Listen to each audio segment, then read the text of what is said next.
Bonsoir tout le monde, j'espère que vous allez bien et bienvenue dans ce nouvel épisode du Forum du Parti de la France. Alors effectivement, on n'est pas en direct le jeudi soir comme d'habitude on a eu ces 3 derniers mois, parce qu'en fait mon travail m'empêche un petit peu de faire des directs le soir, donc on tourne en différé, et c'est pour ça que l'émission elle est un petit peu en retard.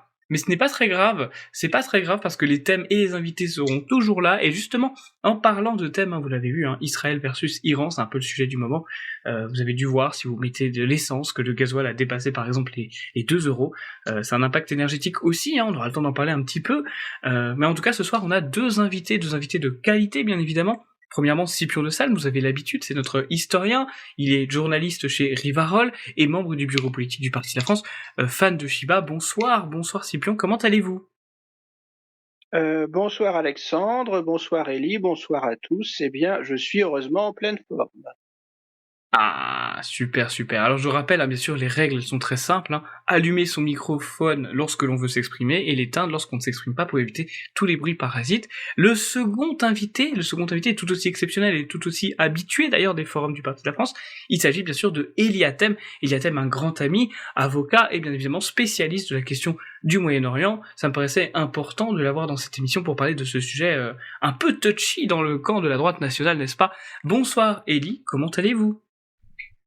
Bonsoir Alexandre, je vais très bien quand j'entends votre voix, celle de Scipion, et donc toutes mes salutations à tous les auditeurs qui vont écouter cette émission, et puis surtout les sympathisants du Parti de la France, le vrai parti qui défend les intérêts de la France millénaire. Ah, merci beaucoup mon cher Eli, et c'est un plaisir de vous avoir comme invité.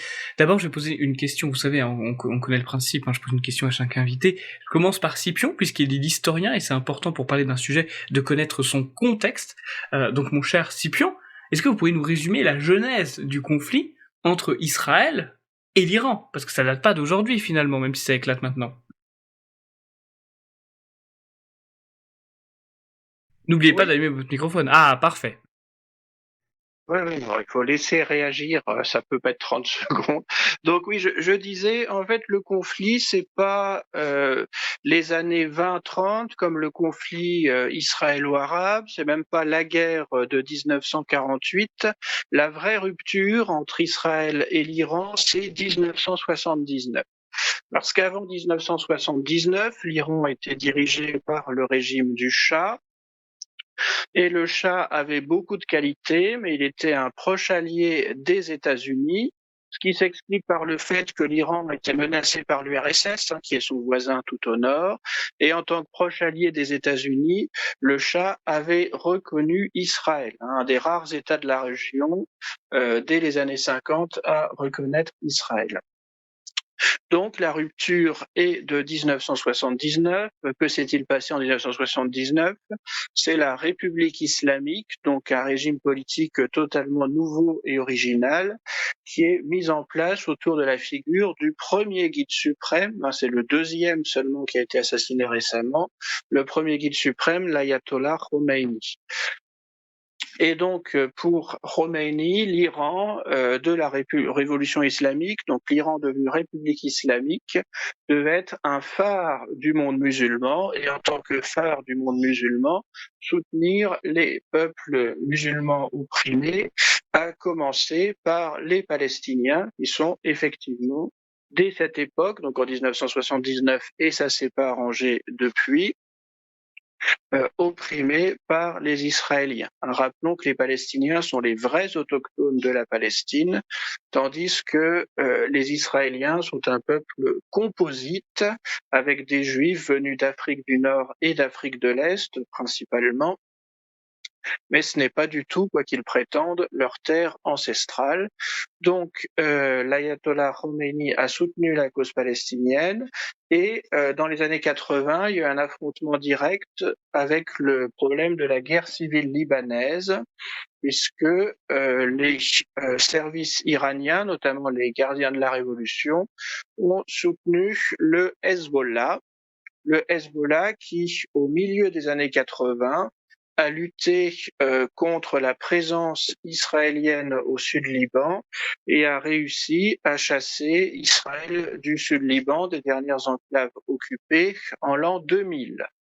Donc, il y a cet enjeu encore aujourd'hui dans la guerre entre Israël et l'Iran à ne pas oublier, qui est l'enjeu du Liban et la volonté absolue du Premier ministre Netanyahou de détruire le Hezbollah. Le Hezbollah qui est resté un proche allié de l'Iran.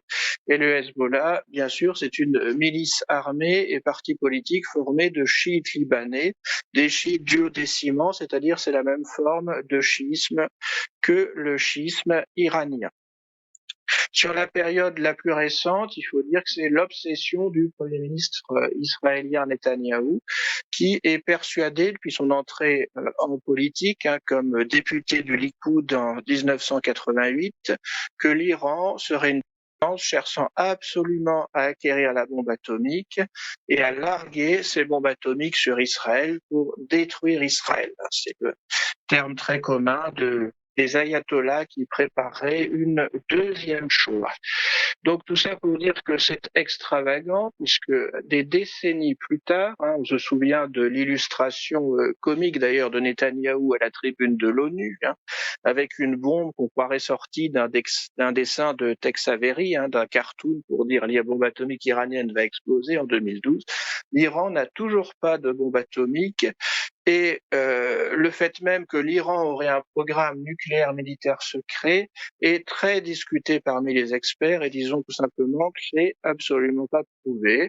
Donc il y a une hystérie israélienne extrêmement agressive contre l'Iran. Certes, l'Iran soutient la cause palestinienne, mais l'Iran ne menace absolument pas de larguer des bombes atomiques sur Israël. Et il faut le rappeler, c'est totalement absurde parce que du fait de l'abrication des populations, ça tuerait autant de Palestiniens que d'Israéliens, si on larguait par hypothèse des dizaines de bombes atomiques sur la Palestine historique.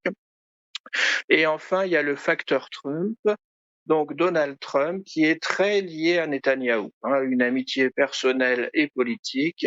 Et Donald Trump se voit comme le président américain qui résoudra tous les problèmes tous les problèmes de l'Amérique, une définition bizarre des problèmes de l'Amérique, qui est une perversion typique de la droite du Parti républicain, enfin d'une certaine droite, pas toute, à savoir que les intérêts de l'Amérique se confondraient avec la défense absolue d'Israël, et défense comprise sur un mode très agressif, donc y compris attaquer l'Iran. Donc Trump s'inscrit dans la lignée de ce qu'on appelle la droite pro-israélienne, très majoritaire au Parti républicain.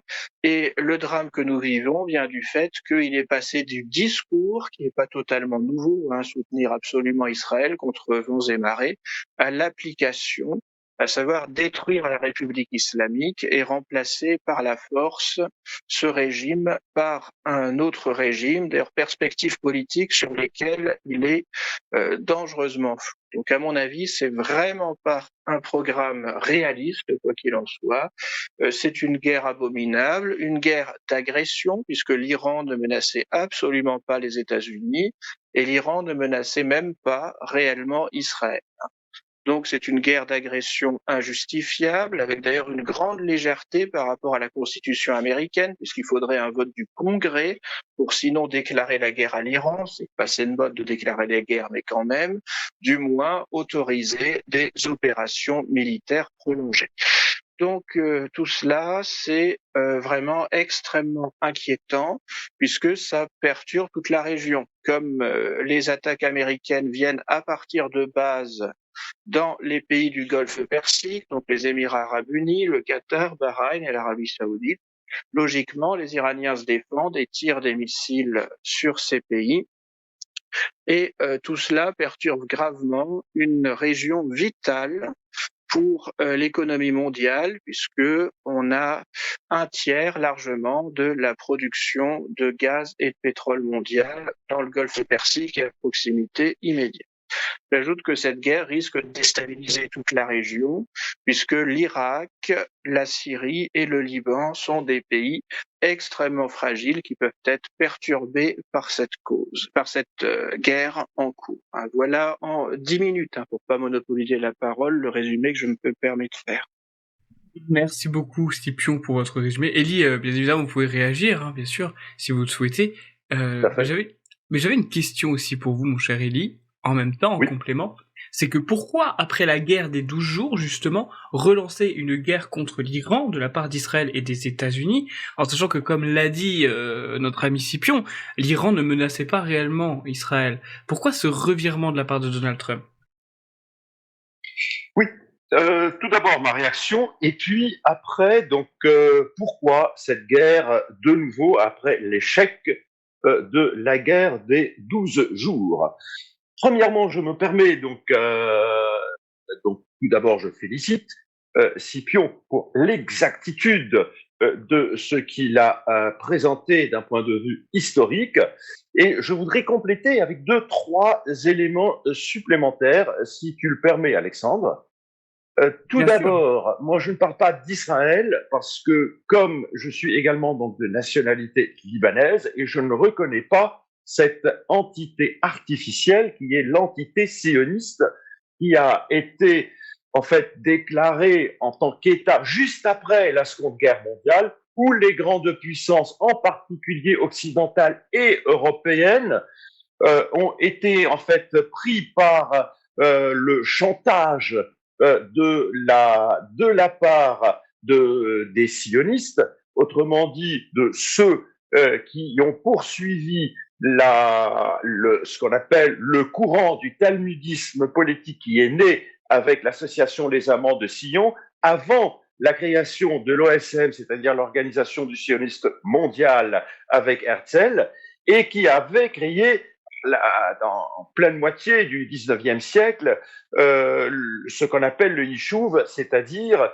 peupler, envoyer des juifs talmudiques, qui n'ont rien à voir d'ailleurs avec le judaïsme, parce qu'il faut dire que le talmudisme est né bien après, l'arrivée donc du Messie, qui a mis un terme pour moi surtout en tant que chrétien, au judaïsme biblique et antique. Et donc, on fait venir toutes ces populations, que ça soit en fait de l'Europe ou de l'Amérique ou bien même des pays arabes, pour peupler progressivement la Palestine qui était sous mandat britannique. Et petit à petit, cette organisation, avec également le soutien de l'agence juive, qui a contribué, surtout les Rothschild, au financement de ce projet, ont pu obtenir la fameuse déclaration de Lord Balfour, qui a promis en fait aux talmudistes ou talmudis un foyer national qu'on appelle un foyer national juif. Alors, même l'appellation, je dirais, d'Israël est totalement fausse, parce que ces talmudistes sont en fait les héritiers des Judéens et non pas des Samaritains. Autrement dit, il y avait, comme vous le savez, la terre de Palestine était divisée en 2 parties. D'une part, le royaume de Judée, où il y avait les Judéens, qui ont donné donc naissance plus tard à cette secte en fait qui prétend descendre donc du judaïsme, et il y avait les Samaritains qui étaient les habitants en fait du royaume d'Israël et qui existent toujours et qui sont en Palestine et qui soutiennent en fait leur droit à avoir un pays qui s'appelle plutôt la Palestine. Donc déjà, d'un point de vue terminologique, cette petite remarque sur cette entité sioniste qui est, je dirais, fanatique, et ce fanatisme qui n'a rien à voir d'ailleurs avec le judaïsme ni avec le talmudisme. Bon, il y a certaines critiques qui peuvent se faire en fait contre le Talmud, mais c'est pas mon travail à moi. Mais ce qu'il faut dire et ce qu'il faut voir aujourd'hui, c'est que le talmudisme politique, ses premières victimes ont été les talmudistes ou ce qu'on appelle les Juifs, parce que ils ont subi la Seconde Guerre mondiale, où il y avait une relation avec les accords de la Havana entre d'une part l'agence juive et d'autre part les nazis. Deuxième remarque en ce qui concerne l'Iran. Alors, concernant l'Iran, quand on parle du Shah d'Iran, autrement dit du dernier Shah d'Iran qui a régné, Mohammed Reza Pahlavi, il ne faut pas oublier une chose, en fait, que ce n'est pas un véritable Shah, parce qu'il est le fils du fondateur d'une nouvelle dynastie qui était Reza Khan, c'est-à-dire le premier qui a fait de cette dynastie, le père donc du dernier Shah, qui était un officier dans l'armée perse, parce que c'était la Perse à l'époque, avant d'être nommé en 1923 l'Iran, un changement donc du nom, il a fait un coup d'État contre la dynastie des Qadjars, qui sont la véritable dynastie royale ou impériale iranienne, et il s'est autoproclamé empereur. Et c'est son fils Mohammed Pahlavi qui, à l'issue de la Seconde Guerre mondiale, son père Mohammed Khan, qui a changé de nom pour le nom de Pahlavi pour iraniser en fait ou persaniser en fait son nom, a été écarté du fait de ses liens avec les Allemands, et c'est son fils qui a pris donc sa place et qui a accédé au trône jusqu'en 1979.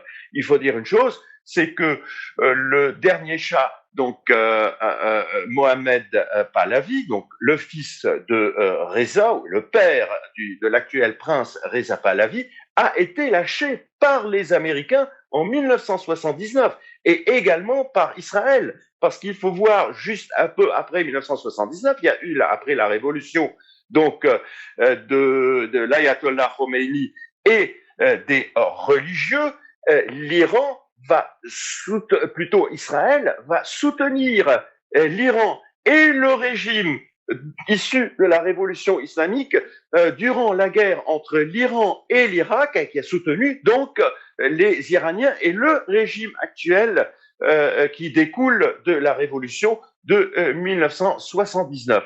Et nous allons voir que plus tard, d'ailleurs, au Liban, le Hezbollah, qui a été créé et financé au départ par les gardiens de la révolution, comme Scipion l'a très bien expliqué, il y a eu un conflit interne chiite durant la guerre civile libanaise entre, d'une part, cette nouvelle organisation qui a vu le jour en début des années 80 et une autre formation militaire chiite qui est le parti Amal, qui était en fait l'allié de l'OLP, l'Organisation de la Libération donc de Palestine, le Hezbollah qui recevait en fait ses armes à partir de la frontière israélienne, du fait des liens qui unissaient Israël à l'Iran des ayatollahs. Donc, c'était le contexte, et puis les choses vont changer, surtout après la chute et puis l'attaque contre l'Irak, parce que celui qui était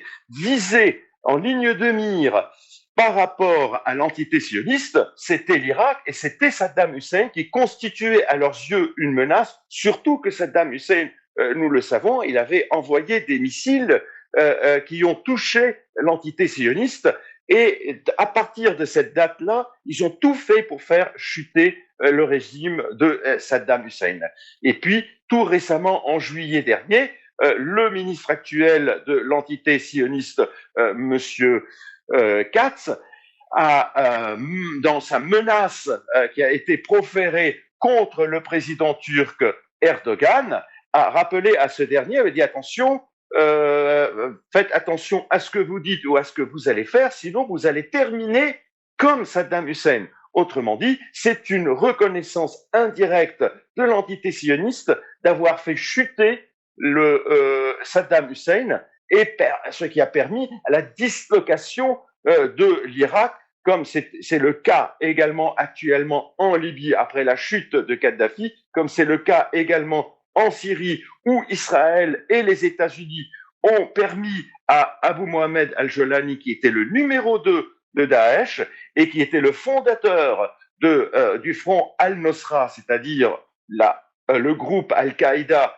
en Syrie, d'arriver au pouvoir et pouvoir réaliser ce projet qui est celui, c'est un projet américano-sioniste, qui est celui de la division du Moyen-Orient en mini-entités religieuses ou ethniques qui sont appelées à se battre, entrer en conflit entre elles, les Kurdes, les chiites, les sunnites, les arabes, les turcs, les perses, les druzes, nous le voyons avec tout ce qui se passe en Syrie. Et donc, en fait, ce qui se passe, c'est que la réalisation donc, de ce projet a un objectif eschatologique et religieux que défend aujourd'hui Benjamin Netanyahou, qui d'ailleurs a donné une ampleur, je dirais, un mythe fondé sur un mythe religieux et qui est celui, en fait,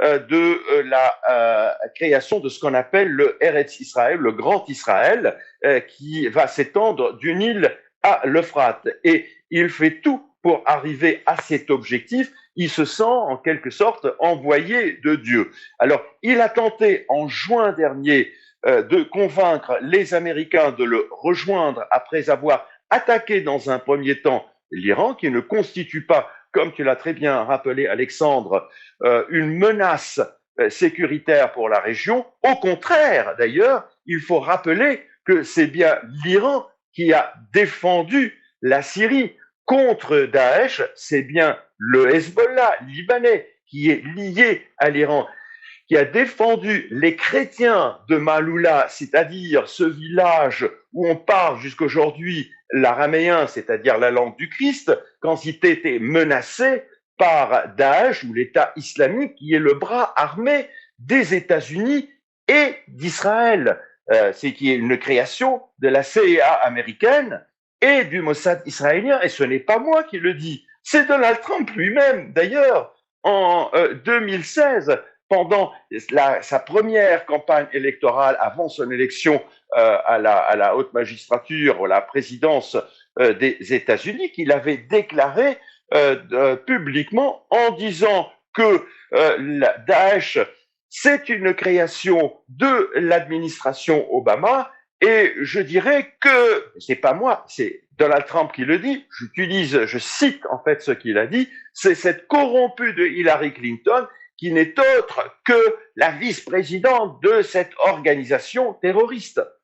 Nous avons vu une autre chose, d'ailleurs, qui prouve en fait tous ces éléments que Daesh et toutes ces organisations islamistes, et non pas islamiques, terroristes, qui instrumentalisent la religion à des fins politiques, comme le fait d'ailleurs le talmudisme politique, qui instrumentalise la religion talmudique pour des fins ou à des fins politiques, eh bien, ce qui s'est passé, c'est que il y a eu l'affaire de Gaza en 2023, la Syrie tenait encore toujours, l'Iran combattait toujours ces takfiristes, autrement dit ces groupes terroristes islamistes en Syrie. Ces groupes islamistes, en particulier l'État islamique, c'est-à-dire Daesh, n'a même pas fait un seul communiqué de presse de 2-3 lignes pour condamner les massacres qui ont un caractère génocidaire, et ce n'est pas moi qui le dis, mais c'est la Cour de justice internationale qui a reconnu dans un premier temps, dans un préjugement quand même, que les Palestiniens ont droit à se faire prévaloir de leurs droits sur le fondement du traité contre le génocide.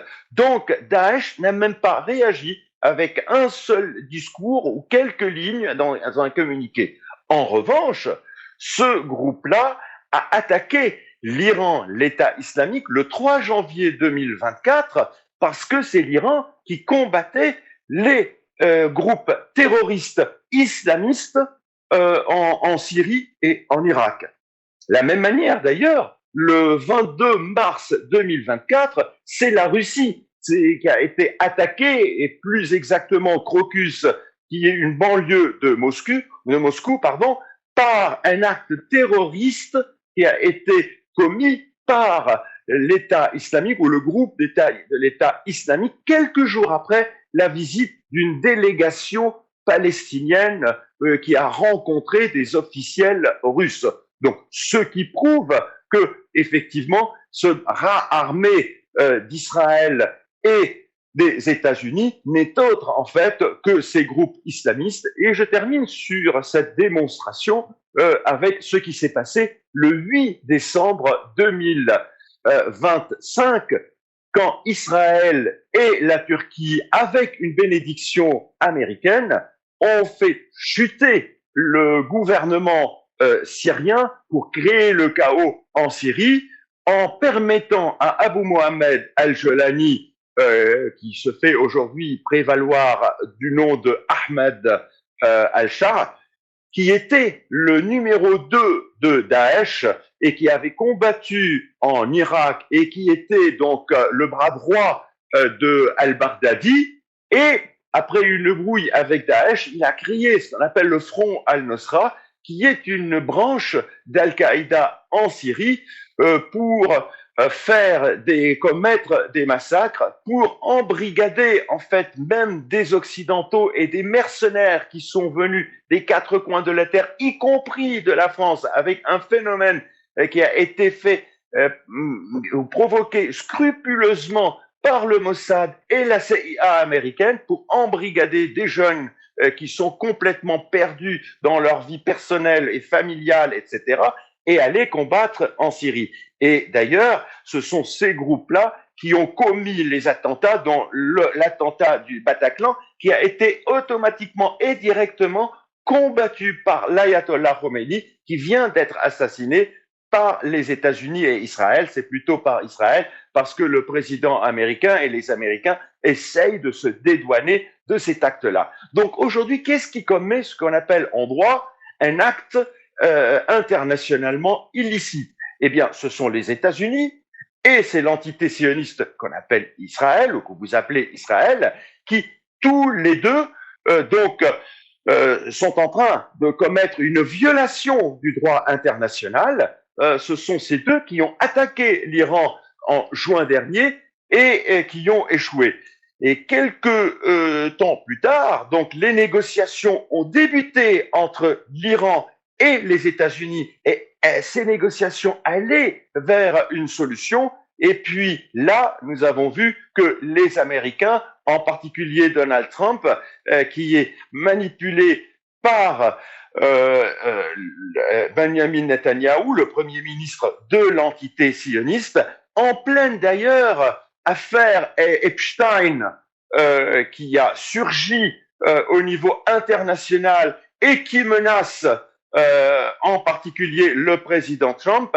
Hier, il y avait un article dans le Guardian qui a parlé quand même de l'affaire qui a été dévoilée avec des archives cachées ou secrets du FBI, qui montre que Donald Trump a eu une relation avec une fille de 13 ans qui avait plus tard, quand elle est devenue majeure, porté plainte contre lui, mais cette affaire, elle a été entérinée dans les tiroirs de la CIA américaine pour protéger Donald Trump. Donc c'est dans ce contexte, avec cette pression, je dirais, psychologique de l'affaire Epstein, où le président Trump a cédé, je dirais, à ce projet de Netanyahou, ce projet eschatologique de l'entité sioniste de créer en fait ce qu'on appelle le Grand Israël, qui va du Nil en Égypte jusqu'à l'Euphrate en Irak et qui ira justement vers les pays du Golfe, notamment en Arabie Saoudite, et pour essayer d'élargir le territoire israélien. Et ce n'est pas moi qui le dis, c'est l'ambassadeur des États-Unis, ce qu'on appelle les chrétiens sionistes américains, en particulier les évangélistes, qui est une secte qui prétend être chrétienne, mais c'est une secte protestante évangélique, dont est issu cet ambassadeur, qui a révélé dans un entretien à Tucker Carlson, le fameux l'ancien journaliste de Fox News, qui maintenant a son propre site et qui d'ailleurs est toujours dans le mouvement du MAGA, c'est-à-dire Make America Great Again, et c'est lui qui a fait cet entretien dans lequel l'ambassadeur des États-Unis dans l'entité sioniste qui a déclaré cette intention de la part de cette entité de s'élargir en disant que c'est normal, c'est la terre que Abraham a promis aux Juifs bien sûr bibliques dans le sens, mais aujourd'hui ce sont les talmudistes qui sont en train, qui sont en train de s'approprier cette thèse pour pouvoir réaliser ce projet et qui ont poussé les Américains dans cette aventure qui est, comme Scipion l'a très bien dit, rejetée par plus de 51% des Américains qui d'ailleurs appellent Donald Trump à envoyer son fils Barron combattre et non pas laisser les enfants des Américains aller combattre en Iran qui, encore une fois, n'a pas commis un acte internationalement illicite et ne fait actuellement que ce qu'on appelle des représailles qui sont autorisées par le droit international tant que le Conseil de sécurité ne soit pas arrivé à une solution pour rétablir la paix comme il se doit, selon les dispositions de la Charte des Nations Unies. Alors, une dernière chose, et je laisse le micro, quand on a parlé qu'il y a quand même eu des missiles qui ont été lancés de l'Iran vers les pays du Golfe, ces missiles qui ont été effectivement lancés par l'armée iranienne ont touché des cibles américaines pour neutraliser les Américains en représailles à cette agression, en reprenant la définition de l'agression selon celle de l'Assemblée générale des Nations unies. Les missiles qui ont atteint certains sites pétroliers comme en Arabie Saoudite ou gaziers au Qatar ou bien l'aéroport de Dubaï aux Émirats arabes, après une discussion qui a eu lieu entre le président iranien et les chefs d'État de ces trois pays et plus tard la Turquie qui s'est rendu compte grâce à ses services secrets que ces missiles certes ont été lancés à partir à partir du territoire iranien, mais ce n'était pas l'armée iranienne qui a lancé ces missiles pour attaquer des cibles qui ne sont pas américaines. Et comme nous le savons tous, et c'est ce que le président iranien l'a très bien souligné, il y a des agents du Mossad israélien ou de l'entité sioniste qui sont présents sur le territoire iranien et qui ont effectué ces actes-là pour créer une tension et pour que les pays du Golfe qui sont à majorité ou qui sont totalement sunnites entrent en guerre avec d'ailleurs la Turquie contre l'Iran chiite et amplifier ce conflit et cette guerre qui a été déclarée par les États-Unis et par l'entité sioniste pour réaliser ce projet, le Grand Israël, pour disloquer l'ensemble de ces pays, y compris d'ailleurs l'Iran, je reviendrai peut-être tout à l'heure dans le débat, et en mini-État confessionnel et ethnique appelé à s'entretuer pendant des décennies, voire peut-être un siècle. Merci beaucoup, Élie, pour votre réponse. Scipion, bien sûr, si vous avez quelque chose à réagir, si vous avez quelque chose à dire, par rapport à tout ce qu'a dit Élie, n'hésitez pas, hein, mon cher Scipion. Alors, j'aimerais aussi vous poser cette question, Scipion. Donald Trump semble tenu par Israël. Comment est-ce qu'on peut expliquer ça? Non, parce qu'en réalité, je rappelle qu'aux États-Unis, il y a des élections de mi-mandat. Si Scipion pouvait nous rappeler ce que c'est pour nos auditeurs, c'est parfait. Et donc, c'est très risqué parce que tout le monde aux États-Unis n'approuve pas du tout cette guerre. Cette guerre n'est pas aussi populaire qu'il pourrait peut-être le penser. Est-ce que c'est pas une grosse prise de risque qui prend Donald Trump, Scipion?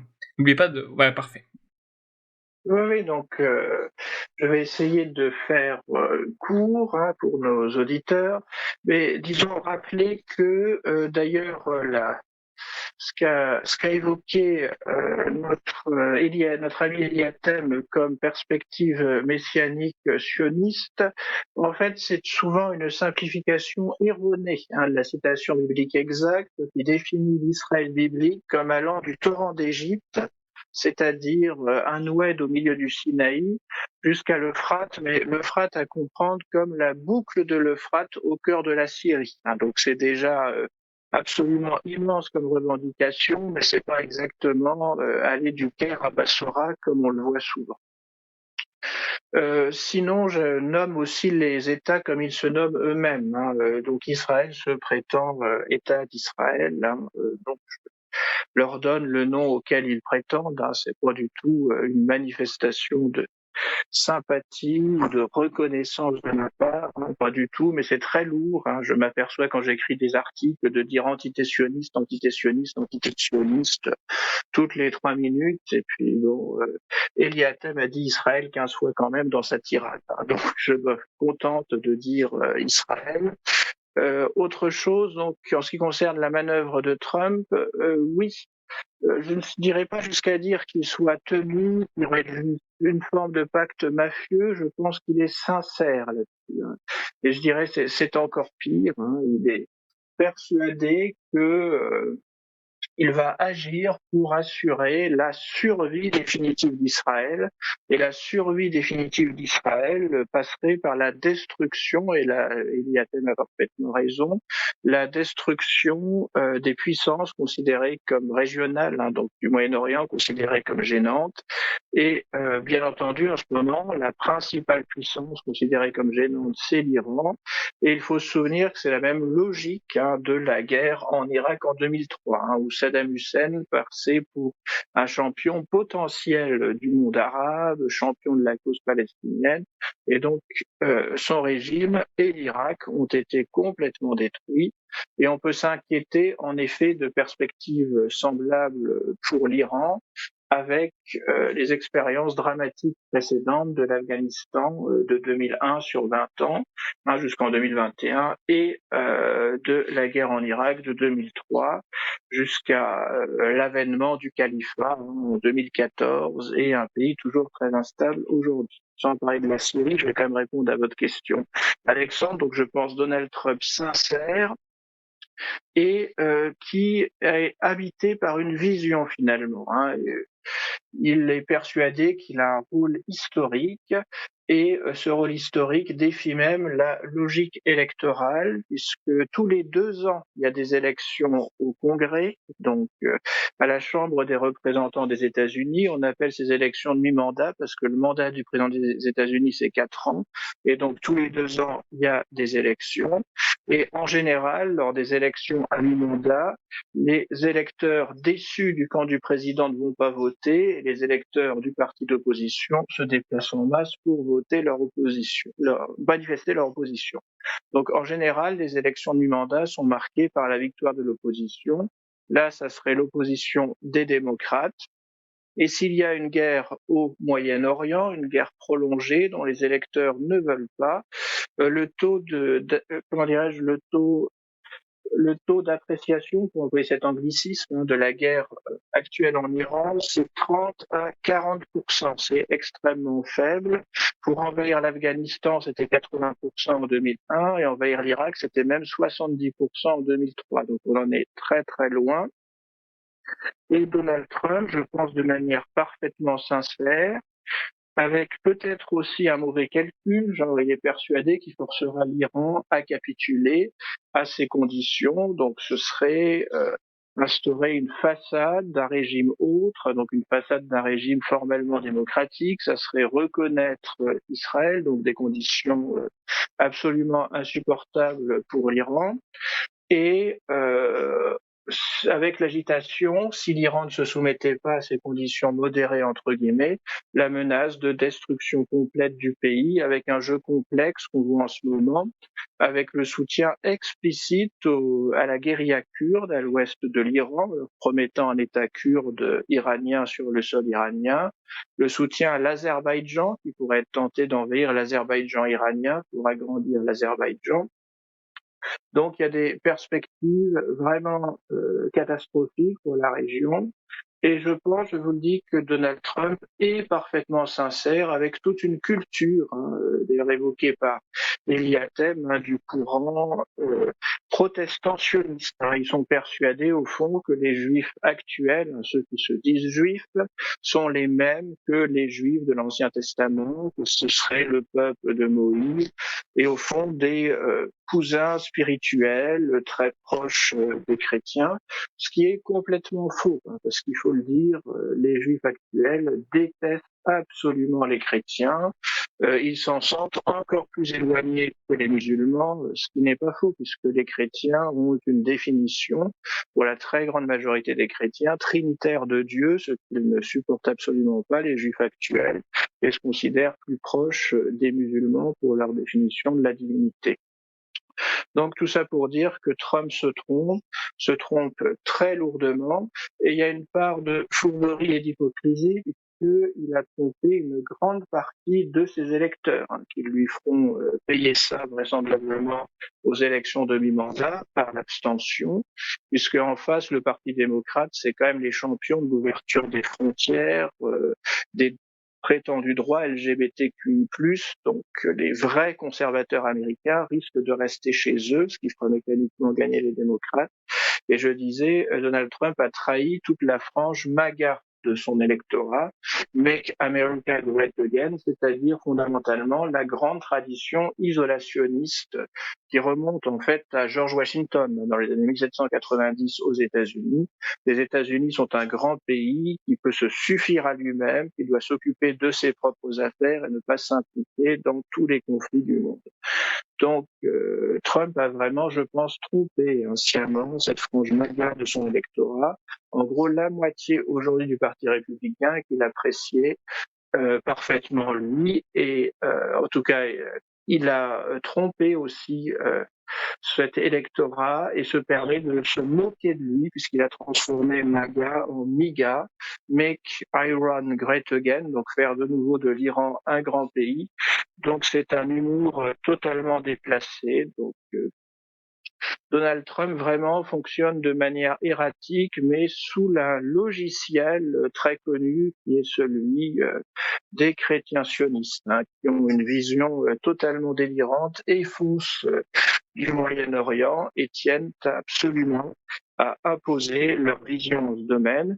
Et je pense que la perspective de perdre les élections à mi-mandat a vraisemblablement accéléré son agressivité, avec aussi le chantage affectif de Netanyahou, dont il est très proche, chantage affectif, puisque Netanyahou a menacé d'attaquer l'Iran tout seul, avec le soutien des avions ravitailleurs américains quand même, pas d'attaquer l'Iran tout seul, entre guillemets, et il aurait en partie forcé la main à Trump, et avec aussi en partie ce calcul de réaliser cette guerre avant les élections à mi-mandat. Donc Trump a été vraiment une déception sur ce plan parce qu'il y avait la juxtaposition de deux discours chez Trump, deux discours contradictoires, le discours interventionniste classique qui était celui de George Bush, qui était celui de Franklin Delano Roosevelt pendant la Deuxième Guerre mondiale, donc ça part pas de rien, et d'un autre côté le discours isolationniste MAGA. Et il a choisi finalement, il a choisi en trahissant, je serais tenté de dire, une fois de plus, les nationalistes authentiques. Donc il faut se méfier de ce genre de personnages et malheureusement, on peut craindre le pire, puisque si les démocrates reviennent majoritaires de façon très proche à la Chambre des représentants et de façon très possible au Sénat, ça pourrait donc bloquer tout le côté positif de Donald Trump sur le plan intérieur. Dire qu'il faut préserver la famille américaine classique, épargner les fantaisies wokistes aux mineurs. Donc tout ça risque de tomber complètement à la trappe à cause d'un d'un caractère aventurier et guerrier totalement déconnecté des réalités et dangereux au Moyen-Orient. Merci beaucoup Scipion pour votre réponse très précise et très complète. Merci beaucoup de nous avoir éclairé sur ces questions d'élection de mi-mandat. Concernant l'Iran, justement, sur le terrain, ça semble un peu plus compliqué que prévu pour les États-Unis, puisque le régime de Téhéran, malgré la perte de son dirigeant, tient toujours, et militairement parlant, l'Iran parvient à se défendre, en parvenant à atteindre un certain nombre de cibles, même s'il faut se méfier de la propagande de guerre, que ce soit d'un côté ou de l'autre. Qu'est-ce que vous en pensez, Eliatem? Est-ce que les États-Unis s'attendaient à une telle difficulté? Écoutez, vous avez tout à fait raison, parce que en fait, l'Iran a surpris aussi bien les États-Unis que l'entité sioniste, et j'insiste parce que, comme je le disais, donc je ne reconnais pas cette entité en tant qu'État. Donc, c'est effectivement compliqué pour les États-Unis. Et puis, le scénario n'est pas simplement de changer le régime, et nous le voyons avec le changement des déclarations en fait des Américains durant cette guerre, mais il y a un retour à ce projet en fait américano-sioniste qui est celui de disloquer les pays du Proche et du Moyen-Orient et arriver à un scénario identique à celui qui s'est passé en Irak, celui qui s'est passé en Syrie ou en Libye, où nous avons assisté en fait à des divisions, une dislocation donc des pays, de ces États-là, en Irak avec le Kurdistan, avec les chiites, les sunnites. Alors, ce que les Américains et leurs alliés sionistes sont en train de projeter pour l'Iran, c'est d'une part un mouvement séparatiste kurde. Il y a eu une rumeur qui a circulé il y a quelques jours, comme quoi les Kurdes de l'opposition, les Kurdes iraniens de l'opposition, qui se trouvaient sur le territoire irakien, en particulier le Kurdistan irakien, sont en train de pénétrer les frontières ou la frontière iranienne pour aider en fait les Kurdes de se rebeller contre l'État central et proclamer un État séparatiste kurde qui rejoindrait plus tard le Kurdistan irakien. De la même manière, avant-hier, dans le Ahwaz, c'est-à-dire cette région arabe, parce qu'en Iran, il y a une partie qui s'appelle le Ahwaz, dont la population est à majorité ou à large majorité arabophone et arabe. Et nous avons assisté à la déclaration d'un nouveau mouvement islamiste qui est tout à fait similaire ou identique au mouvement donc de l'État islamique et qui se surnomme les Faucons de Al-Ahwaz. Et ils ont déclaré une sorte de djihad contre les chiites et contre surtout le régime actuel iranien. Et comme l'a très bien précisé Scipion dans son intervention, il y a également les Azéris qui sont soutenus, parce qu'il ne faut pas oublier que plus de 30% de la population en Iran est d'origine azérie, et même d'ailleurs l'ayatollah Khamenei était d'origine azérie. Ils vont être soutenus par l'Azerbaïdjan, et le dernier discours, la dernière déclaration du président Aliyev de l'Azerbaïdjan le démontre d'ailleurs, et c'est d'ailleurs sur quoi misent aujourd'hui les Américains et les sionistes, de créer en fait cette tension interne, à la fois donc par les Kurdes, par les Azéris, mais aussi donc par les Arabes, pour que l'armée iranienne ne soit plus concentrée uniquement à répondre aux attaques américano-sionistes contre le territoire, mais entrer éventuellement en conflit avec les pays du Golfe qui vont l'attaquer, avec la Turquie, mais jusqu'aujourd'hui, les pays du Golfe sont convaincus du narratif du président iranien pour expliquer donc l'objectif des missiles qu'il a envoyés. Et en même temps, c'est que apparemment la situation ou la sécurité interne au sein de l'Iran est maintenue. Et ce qui se passe, c'est que effectivement, ce qui étonne surtout les sionistes et l'entité sioniste ou Israël pour faciliter, parce que quand même il y a un formatage et donc comme l'a très bien indiqué Scipion, c'est plus facile de dire Israël même si on ne reconnaît pas. J'ai déjà annoncé. Donc, ils sont complètement étonnés à Tel Aviv, Haïfa et les autres. Donc, surtout des derniers missiles qui ont été lancés hier, durant la nuit et avant-hier. En particulier, le Halabshah, c'est un missile assez puissant. Et ce n'est que le début, parce que les Iraniens n'ont pas encore utilisé leur arsenal le plus sophistiqué qu'ils ont. Et ils gardent ça pour l'avenir, pour étonner à la fois donc les sionistes et les Américains. Et certains disent que les Américains seraient prêts ou seraient prêts par la suite à négocier, surtout, comme l'a très bien précisé Scipion, le président Trump s'approche de plus en plus des élections donc du mi-mandat, pardon. Et puis, si cette guerre s'enlise de plus en plus, il y a l'opinion publique américaine qui va se retourner contre Trump. Et là, je suis parfaitement d'accord avec Scipion, qui est animé par le lobby des évangélistes, d'ailleurs, et puis ça c'est l'influence des évangélistes et des chrétiens sionistes sur les WASP en général, c'est-à-dire le White Anglo-Saxon Protestants, les protestants anglo-saxons blancs, et qui y ont toujours de tradition, je dirais, une alliance avec l'entité sioniste pour les raisons messianiques, raisons en fait religieuses détournées, d'ailleurs, comme l'a très bien indiqué Scipion, de la Bible, mais pour aboutir à réaliser ce projet, en fait, que les sionistes ont en tête. Donc, c'est pour cette raison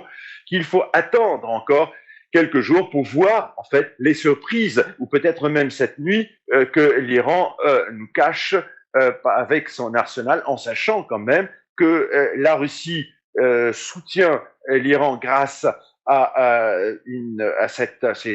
un accord qui est entre eux, non pas directement militairement, mais d'un point de vue sécuritaire, en assurant en fait par le service de renseignement russes en fait des indications qui facilitent aux Iraniens de frapper des positions qui sont assez stratégiques dans l'entité sioniste ou Israël. Merci beaucoup, mon cher Elie, pour votre réponse. Et j'avais une question aussi pour Scipion. C'était, est-ce que selon vous, ce conflit pourrait durer dans le sens où les États-Unis et Israël auraient peut-être un peu trop sous-estimé les capacités de résistance de l'Iran? Qu'est-ce que vous en pensez? Alors, je pense qu'il y a un risque très réel que ce conflit dure plusieurs mois. Donc là, c'est vraiment se mouiller, c'est risquer une opinion. Si ça se trouve, ça sera fini par un cessez-le-feu dans une semaine. Je ne le crois pas, mais c'est pas à exclure. On n'est pas obligé d'être négatif dans notre approche. mais je pense que ça peut durer plusieurs mois puisque, en effet, l'Iran résiste effectivement, énergiquement, et je pense que Donald Trump ne l'avait pas forcément prévu. Il espérait une capitulation sur le modèle du Venezuela, après l'enlèvement de Maduro. Mais là encore, au Venezuela, le régime chaviste qui est toujours au pouvoir a promis tout ce que Trump exigeait, mais je ne pense pas qu'il tiendra pour autant. Donc, affaire à suivre, mentionnons-la quand même, parce que c'est un fait relativement récent. Donc, l'Iran se défend et il y a de vrais risques d'extension du conflit. Donc, il y a de nouveau la guerre au Liban. Pour l'instant, c'est relativement contenu, mais tout de même, on se bat à la frontière sud du Liban, on se bat entre le Hezbollah et Tsahal dans la Bekaa. Il y a des bombardements très lourds et très destructeurs au sud de Beyrouth. Ce sont les quartiers libanais chiites au sud de Beyrouth. Même chose, les pays du Golfe pourraient être amenés à attaquer l'Iran à leur tour, ce qui risquerait d'entretenir une dynamique très négative de conflit.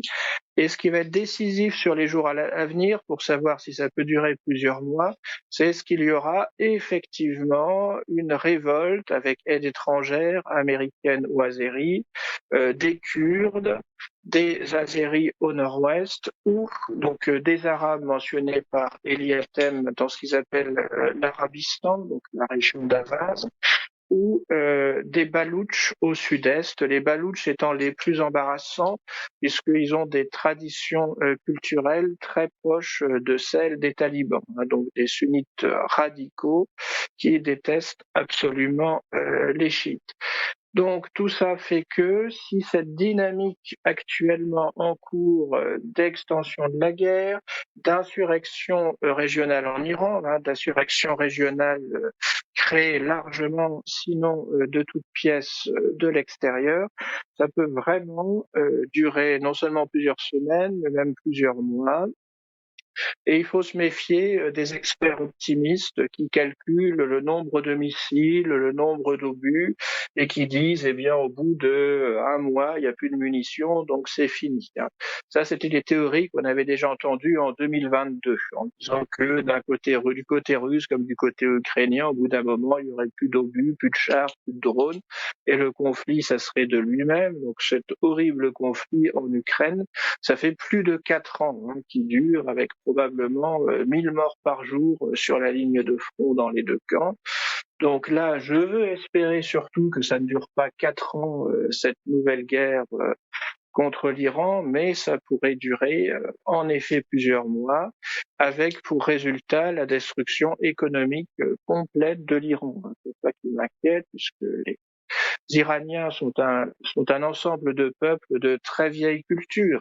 Il faut pas oublier Persépolis, donc le grand centre politique de l'Empire iranien au moins 6e siècle et moins 5e siècle, donc un pays de très vieille culture et qui pourrait subir une destruction économique complète, puisque c'est un pays montagneux et à moitié désertique, donc les voies de communication ne sont pas nombreuses et sont vulnérables, donc ça peut être des ponts. Donc il y a beaucoup de ponts, mais si les ponts sont détruits, par définition, les camions ou les trains ne peuvent plus circuler. Même chose, les usines sont vulnérables depuis le ciel, les centrales hydroélectriques, les centrales électriques en général, les raffineries de pétrole sur la côte, les puits de pétrole dans les régions côtières sont extrêmement vulnérables. Donc on a un scénario catastrophe qui se dessine avec une campagne de plusieurs mois qui prendrait pour sens monstrueux du côté de l'axe américano-sioniste, la destruction économique complète de l'Iran, avec l'idée qu'un pays totalement ruiné ne serait certainement plus une menace pour Israël. Donc techniquement, à mon avis, c'est pas faux, mais c'est absolument monstrueux comme démarche, avec donc sa logique horrible et qui risquerait d'être mise à l'œuvre. Ajoutons aussi que si l'Iran est complètement détruit, économiquement du moins, je vois plutôt ce scénario que le renversement du régime et par je ne sais quel miracle une démocratie libérale qui s'imposerait en Iran, ça je n'y crois pas.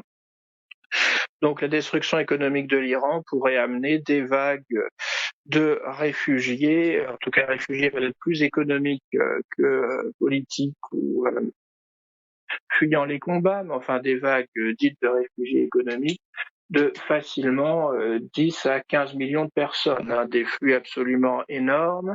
On sait ce qui s'est passé en Syrie avec 8 millions de Syriens qui ont quitté leur pays, c'est énorme, 8 millions c'est le tiers de la population de la Syrie, et seulement 1 million qui est rentré avec la stabilisation peut-être provisoire du pays sous le dictateur islamiste Al-Shara, qui fait au moins des efforts de respectabilité sur le plan extérieur, mais dont il y a lieu de se méfier.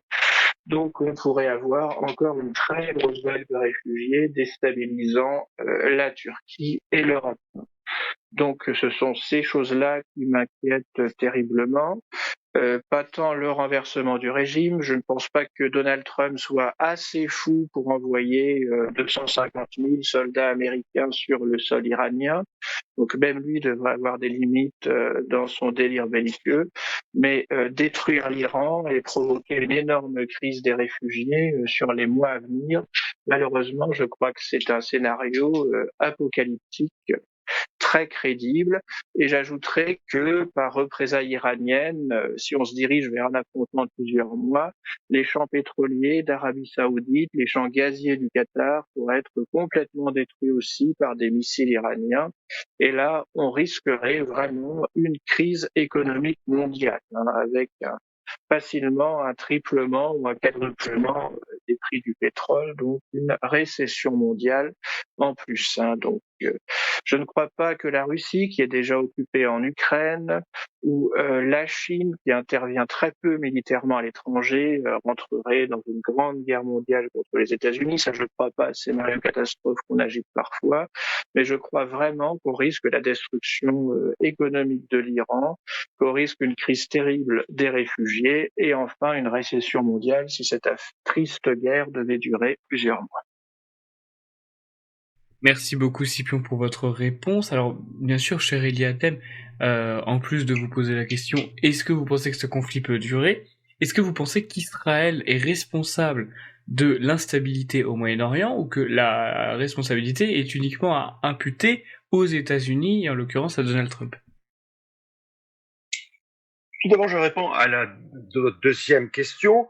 Vous savez, c'est que depuis la création de cet État artificiel, et sous les conditions que j'ai évoquées dans la réponse à votre première question, est responsable du chaos dans tout le Proche et le Moyen-Orient, que ce soit en 1975 au Liban, par l'intermédiaire également des services secrets américains, la CIA américaine, qui avait poussé les Palestiniens donc tout d'abord à avoir donc un conflit militaire en Jordanie, en faisant croire d'ailleurs au roi Hussein à l'époque que l'OLP, c'est-à-dire l'organisation de la libération de la Palestine qui se trouvait là-bas, voulait faire un coup d'État contre lui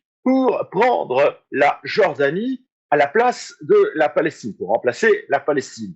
Donc, ce scénario a conduit à un conflit militaire entre les Palestiniens et les Jordaniens, et les Palestiniens ont été chassés, ou non pas vers la Palestine, mais plutôt ils sont venus s'installer au Liban. La même rhétorique a commencé, donc la CIA américaine a promis les Palestiniens qu'ils pouvaient retourner leurs armes contre les Libanais qui les ont accueillis pour prendre le Liban en remplacement de la Palestine, et c'est ce qui avait provoqué la première déstabilisation donc du Liban. Par la suite, les services israéliens ont semé la discorde, ont tenté de semer la discorde entre les différentes communautés libanaise, les chrétiens, les druzes, les musulmans. Et quand je parle des musulmans, c'était plus au départ les sunnites. Et cette guerre civile interlibanaise n'a pas réussi à l'objectif escompté, donc nous avons assisté à des conflits confessionnels, parce que ça n'a jamais été une guerre religieuse au Liban, c'était plus une guerre confessionnelle, parce que c'était un confessionnalisme politique qui est appliqué au Liban. Nous avons assisté à des conflits, des litiges entre les musulmans sunnites entre eux, et puis ensuite, et c'était le plus grave, au sein de la communauté chrétienne, nous avons assisté au pire massacre interchrétien, stipendié d'ailleurs par les services américains et les services israéliens, dans l'objectif d'ailleurs de créer, de semer le chaos dans la région du Proche et du Moyen-Orient. Et il faut dire une chose, c'est que l'objectif principal du projet sioniste, c'est de chasser, d'expulser les chrétiens en particulier, c'est-à-dire les catholiques et les orthodoxes, les chrétiens d'Orient, de l'Orient très chrétien vers l'Occident. Pourquoi ? Parce que dans les pays occidentaux, nous sommes dans des sociétés qui sont totalement déchristianisées. Et au bout de quelques années, de générations, ces chrétiens orientaux vont être dilués dans ces sociétés et perdre leurs racines, leur identité chrétienne. Et nous le voyons malheureusement sur le terrain, ça soit en Irak, où les chrétiens ne constituent qu'une très fine minorité, surtout après les massacres qui ont été faits par l'organisation l'État islamique, c'est-à-dire Daesh, et puis par la suite également en Syrie, où ils sont à peine 200 000 chrétiens en Syrie. Le même phénomène est observé également au Liban, parce que la guerre qui a été provoquée par les Américains et les Israéliens au Liban, et surtout ces conflits interchrétiens ont poussé un grand nombre de ces chrétiens à quitter le pays vers l'Occident, notamment les États-Unis, même au Canada, moins en France maintenant, mais à un moment donné, c'était la communauté qui était assez importante, concentrée également à Paris. Et donc, ces communautés chrétiennes sont en train, en fait, de quitter progressivement l'Orient en général, ou le proche le Moyen-Orient, pour permettre la création de ces différentes entités, c'est-à-dire les Druzes, un État pour les Druzes, un État pour les Sunnites, un État chiite, un État kurde, un État balouche, comme l'a très bien rappelé aussi Scipion, que j'avais complètement d'ailleurs oublié tout à l'heure, et en fait cet objectif de diviser, de disloquer également l'Iran, faire disparaître les structures étatiques. Nous l'avons vu d'ailleurs en Syrie. Aujourd'hui, le nouveau président Ahmad al-Sham, alias Abu Mohammed al-Jolani, qui ne règne d'ailleurs que sur Damas, aux alentours, même pas d'ailleurs à Idlib, la région où il avait d'ailleurs créé une sorte de mini-État sous le régime de Bachar al-Assad, où ils ne sont plus totalement inféodés à lui. Donc, nous avons les Kurdes maintenant, donc avec une certaine pression qui ont rendu les armes, mais les revendications kurdes sont toujours présentes.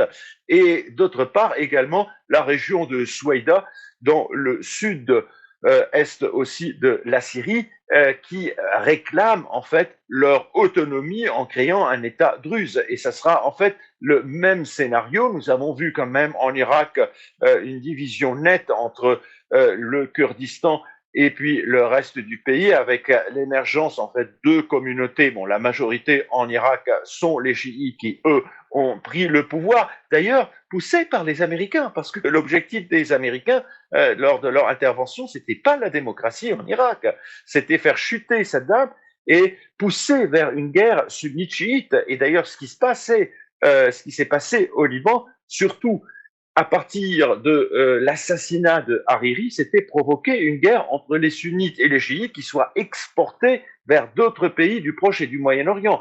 Et comme vous le savez, les projets politiques sont des projets, mais ils ne peuvent pas être toujours bien réalisés à la virgule près, et ils peuvent assister à des échecs. Et c'est la raison pour laquelle je pense que cette situation va durer. Autrement dit, cette guerre contre l'Iran va durer si l'Iran va toujours résister, si les Américains et l'antitétionnisme ne va pas arriver à son objectif escompté, c'est-à-dire disloquer, créer le chaos au sein de l'Iran et exporter en fait ce chaos à l'ensemble donc de la région. Et puis leur objectif n'est pas de garder ou de sauvegarder d'ailleurs les monarchies des pays du Golfe, mais aboutir également à la chute de ces régimes avec la création d'un État sunnite assez important, un autre État chiite en Irak arabe et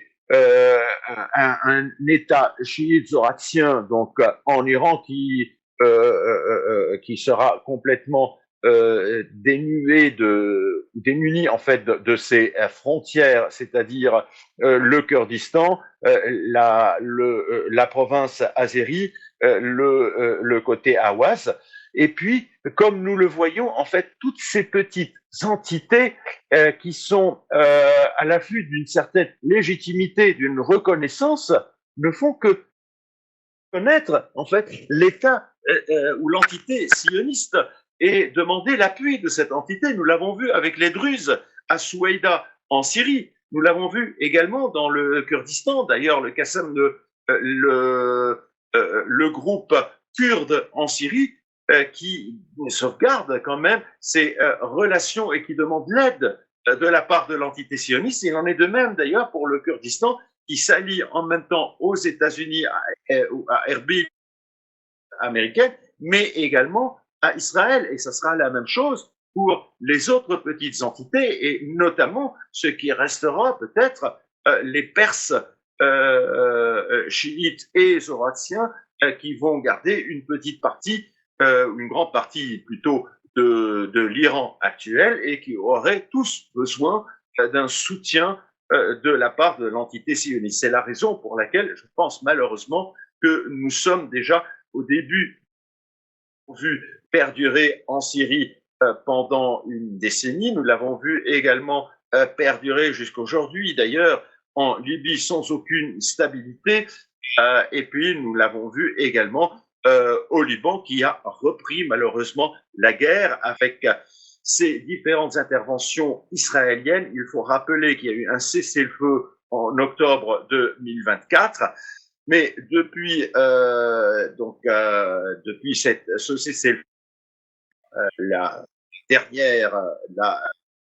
dernier conflit à 4-5 jours avec le Hezbollah, Israël, où l'entité sioniste, pour être cohérent et ne pas citer Israël, a quand même violé plus de 10 000 fois le cessez-le-feu.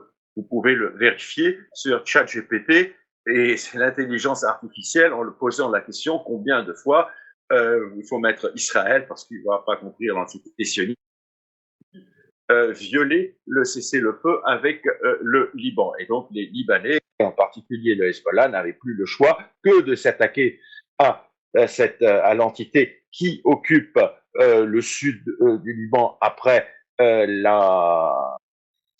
les affrontements, les derniers affrontements. Il y a 5 positions où ils se trouvent, et profiter en fait de cette guerre entre cette entité et Iran pour pouvoir facilement récupérer cette zone et mener la résistance libanaise pour libérer l'ensemble du territoire libanais. Moi, je ne parle pas du Hezbollah, je parle plutôt d'une résistance libanaise qui est dirigée par le Hezbollah, où il y a beaucoup de chrétiens, tels que le général Michel Aoun, qui a été d'ailleurs le président de la République au Liban jusqu'à il y a 1 an et quelques, ou 2 ans, où il a été remplacé par le nouveau président Joseph Aoun, qui n'est pas apparenté à lui, mais qui a le même nom de famille. Donc le président Michel Aoun était arrivé d'ailleurs au pouvoir avec le soutien de la résistance libanaise, et en particulier du Hezbollah. Merci beaucoup, mon cher Eliatem, pour votre réponse. Merci beaucoup. J'aimerais vous poser aussi cette question, mon cher Scipion. Est-ce que vous pensez que la France, pour revenir quand même à notre nation, doit intervenir dans ce conflit, en sachant que la position d'Emmanuel Macron, comme d'habitude, c'est du en même temps?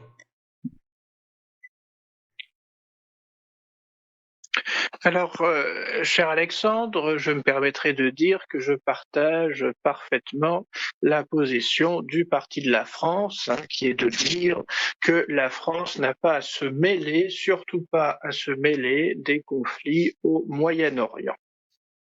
Donc voilà une sagesse simple qui fait d'ailleurs tant défaut dans nos milieux, hein, où on s'enthousiasme pour telle ou telle cause étrangère et lointaine sans vraiment la connaître.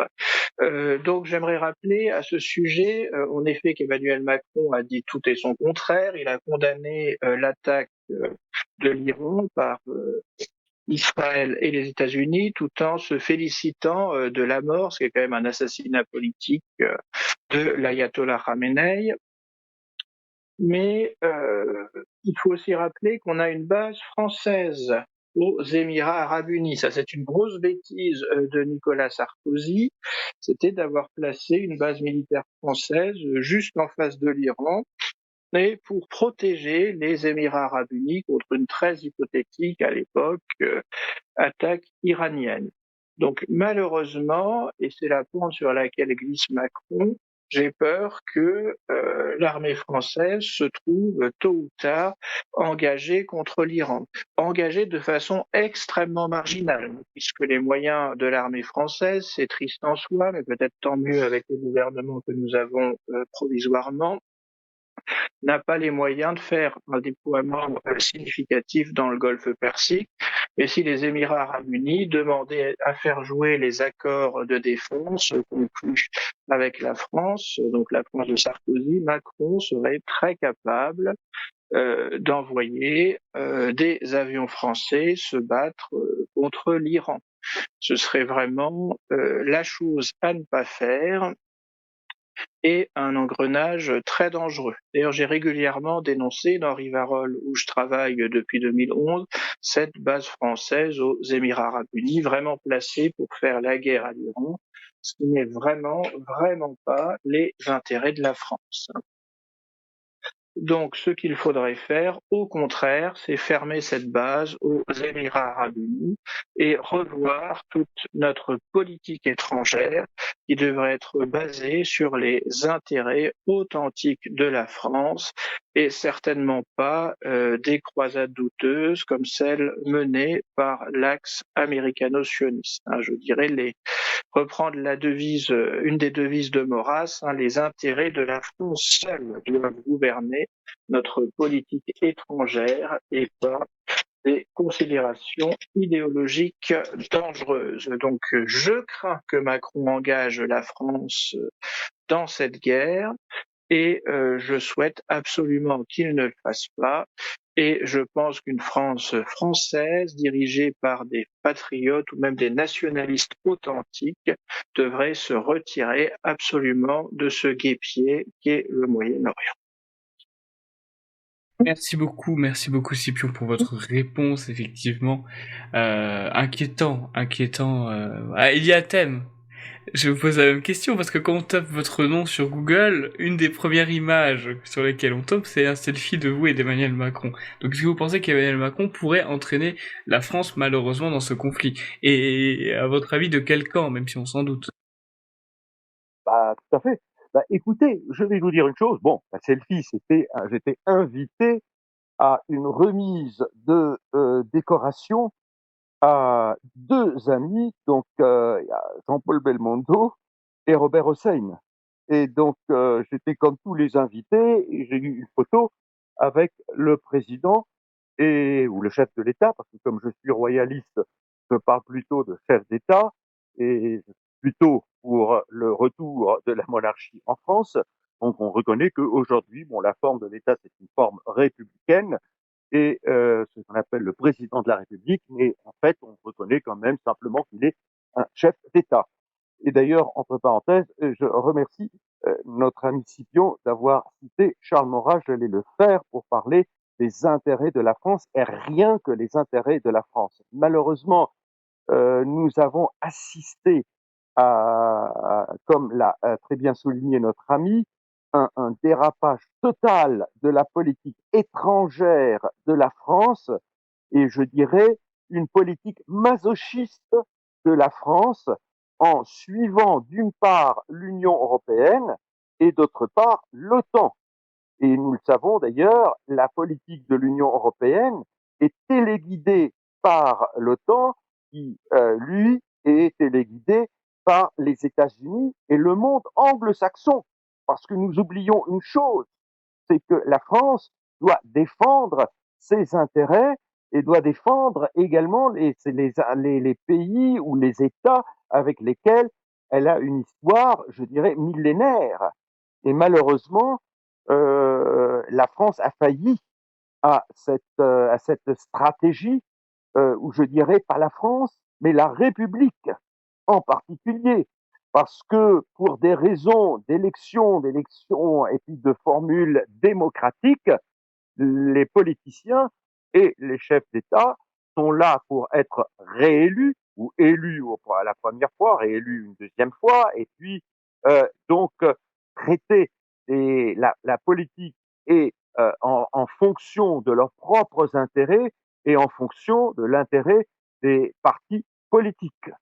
Donc, hélas, cela a rompu, a conduire à une rupture avec la diplomatie traditionnelle historique, je dirais, de la France, qui est en contradiction avec cette politique qui est fondée sur l'amitié entre la France et les pays avec lesquels elle a un intérêt. Parce que d'ailleurs, avait dit également Jacques Mainville en parlant des amis naturels et des amis historiques de la France. Donc, malheureusement, le président Macron a fait des déclarations. Nous avons vu également son aventure en Ukraine et puis son inféodation totale à la politique étrangère de l'Union européenne, et puis la disparition, je dirais, de la souveraineté nationale de la France. Qu'est-ce que c'est que la souveraineté? La souveraineté est une notion juridique qui traduit l'indépendance d'un pays, l'indépendance de la France. Or, aujourd'hui, la France n'est plus indépendante. Les décisions ne viennent plus uniquement de Paris ou de la France. Ce sont des décisions qui sont prises par des hauts fonctionnaires de l'Union européenne, la Commission européenne, parce que le Parlement a de moins en moins, en fait, de pouvoir au sein de cette organisation qui s'est érigée en une sorte de fédération d'États, et surtout avec le traité de Lisbonne qui essaye de surplomber les constitutions ou des États membres de cette organisation qui, moi je dis qu'on peut avoir une organisation régionale certes, mais que cette organisation régionale, au lieu de servir les intérêts des membres de cette organisation, s'érige elle-même en une puissance qui édicte la politique étrangère des pays membres. Et ceci fait perdre à ces pays membres leur indépendance et de ce fait leur souveraineté. Aujourd'hui, quel intérêt pour la France d'intervenir dans ce conflit pour aider l'un ou l'autre? Pourquoi la France n'est-elle pas intervenue dans d'autres conflits? Ça, c'est la question qui se pose. Et qu'est-ce que cette intervention pourrait-elle apporter à la France? Comme l'a très bien indiqué Scipion, c'est que les conséquences de cette guerre qui risque de s'éterniser sont économiques et également les réfugiés, comme l'a très bien expliqué Scipion, qui seront des réfugiés économiques qui vont déferler vers le continent européen, qui est beaucoup plus proche du continent asiatique et où se trouve le Proche et le Moyen-Orient, que des États-Unis. Et donc, ce sont les conséquences que nous allons subir. Donc, ce que la France et les pays occidentaux de l'Europe, on parle du continent européen, devraient faire, avec leurs partenaires russes d'ailleurs, et les pays de l'Europe de l'Est, c'est d'agir auprès des États-Unis pour arrêter d'une manière pacifique par par la diplomatie et par une médiation il faut rappeler que la France a toujours eu un rôle de catalyseur pour régler les conflits internationaux. La France est un pays également légaliste.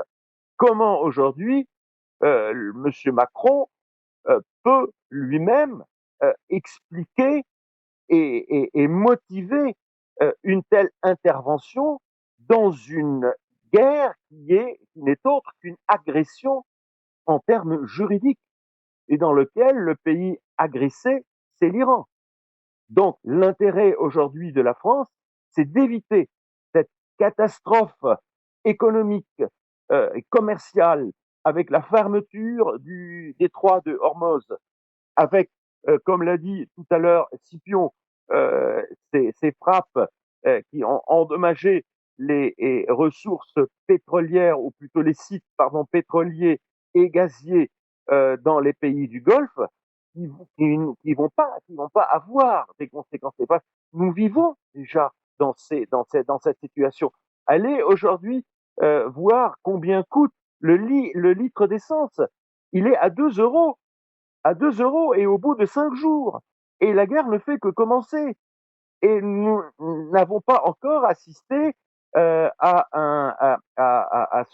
la pénurie que nous allons avoir avec certains produits qui, avec le commerce international, s'échangent par l'intermédiaire du détroit de Hormuz, qui a été fermé, mais à juste titre, et dans l'exercice juridique de ce qu'on appelle la légitime défense de l'Iran, a effectué pour faire un bras de fer contre ses agresseurs, les États-Unis et l'entité sioniste.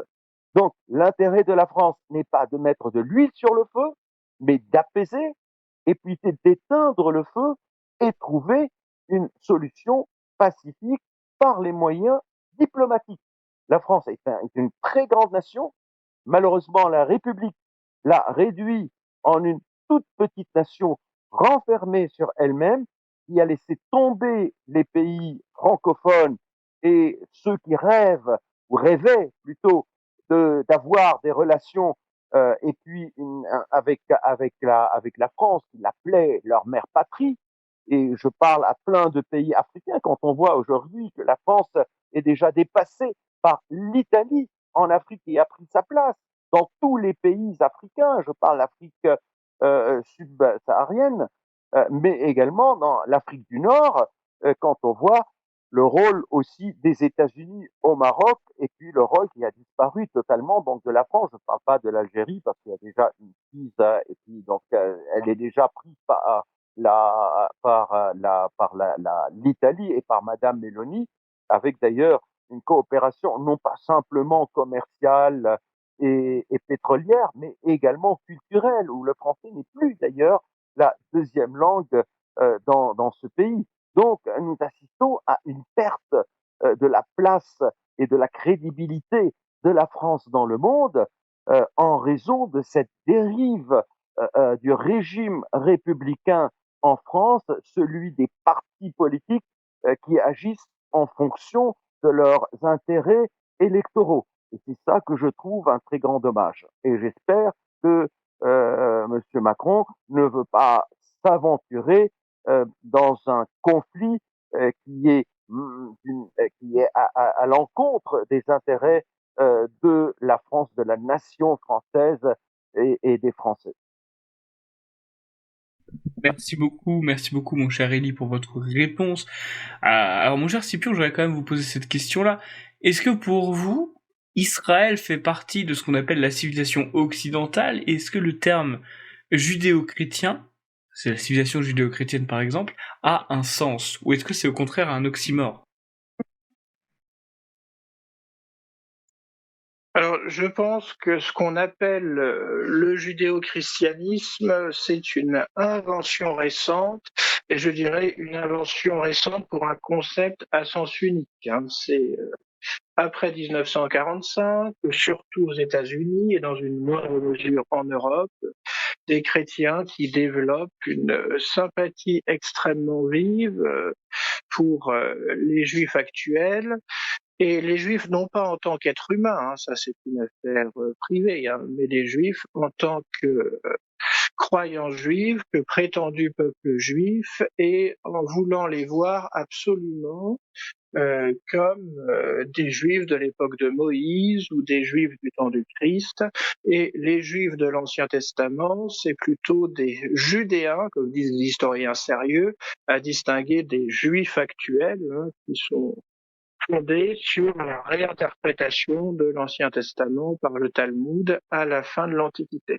Donc ce judéo-christianisme est une invention très récente, ça n'a jamais existé dans l'Antiquité ou au Moyen-Âge, et c'est à sens unique parce que ce courant de sympathie de chrétiens pour les juifs n'a eu strictement aucune réciproque.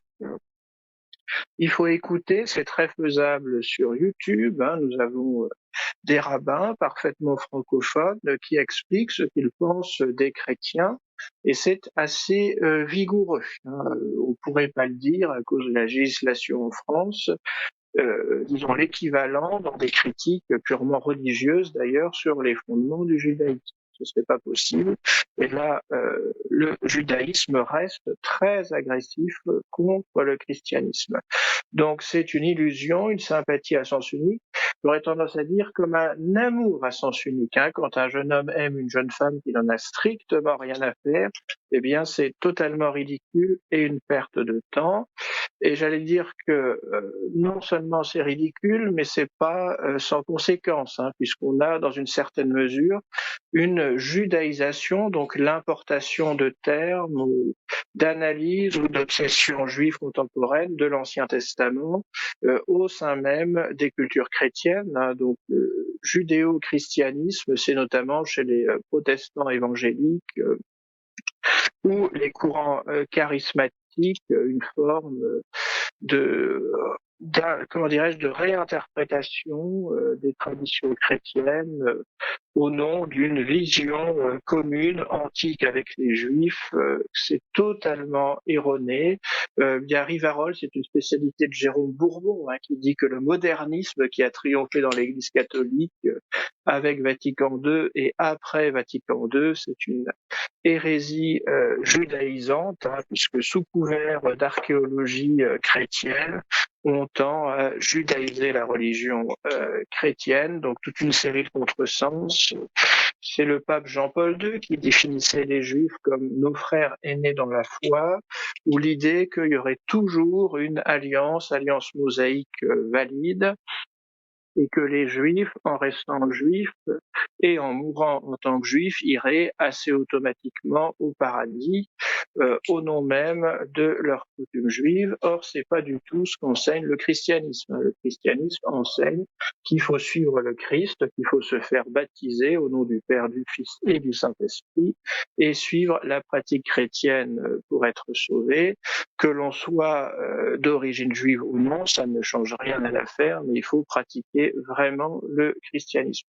Donc j'insiste, c'est un climat culturel qui s'est étendu après 1945, d'abord aux États-Unis et en Europe, dans le catholicisme officiel, ou encore pire, les églises protestantes officielles.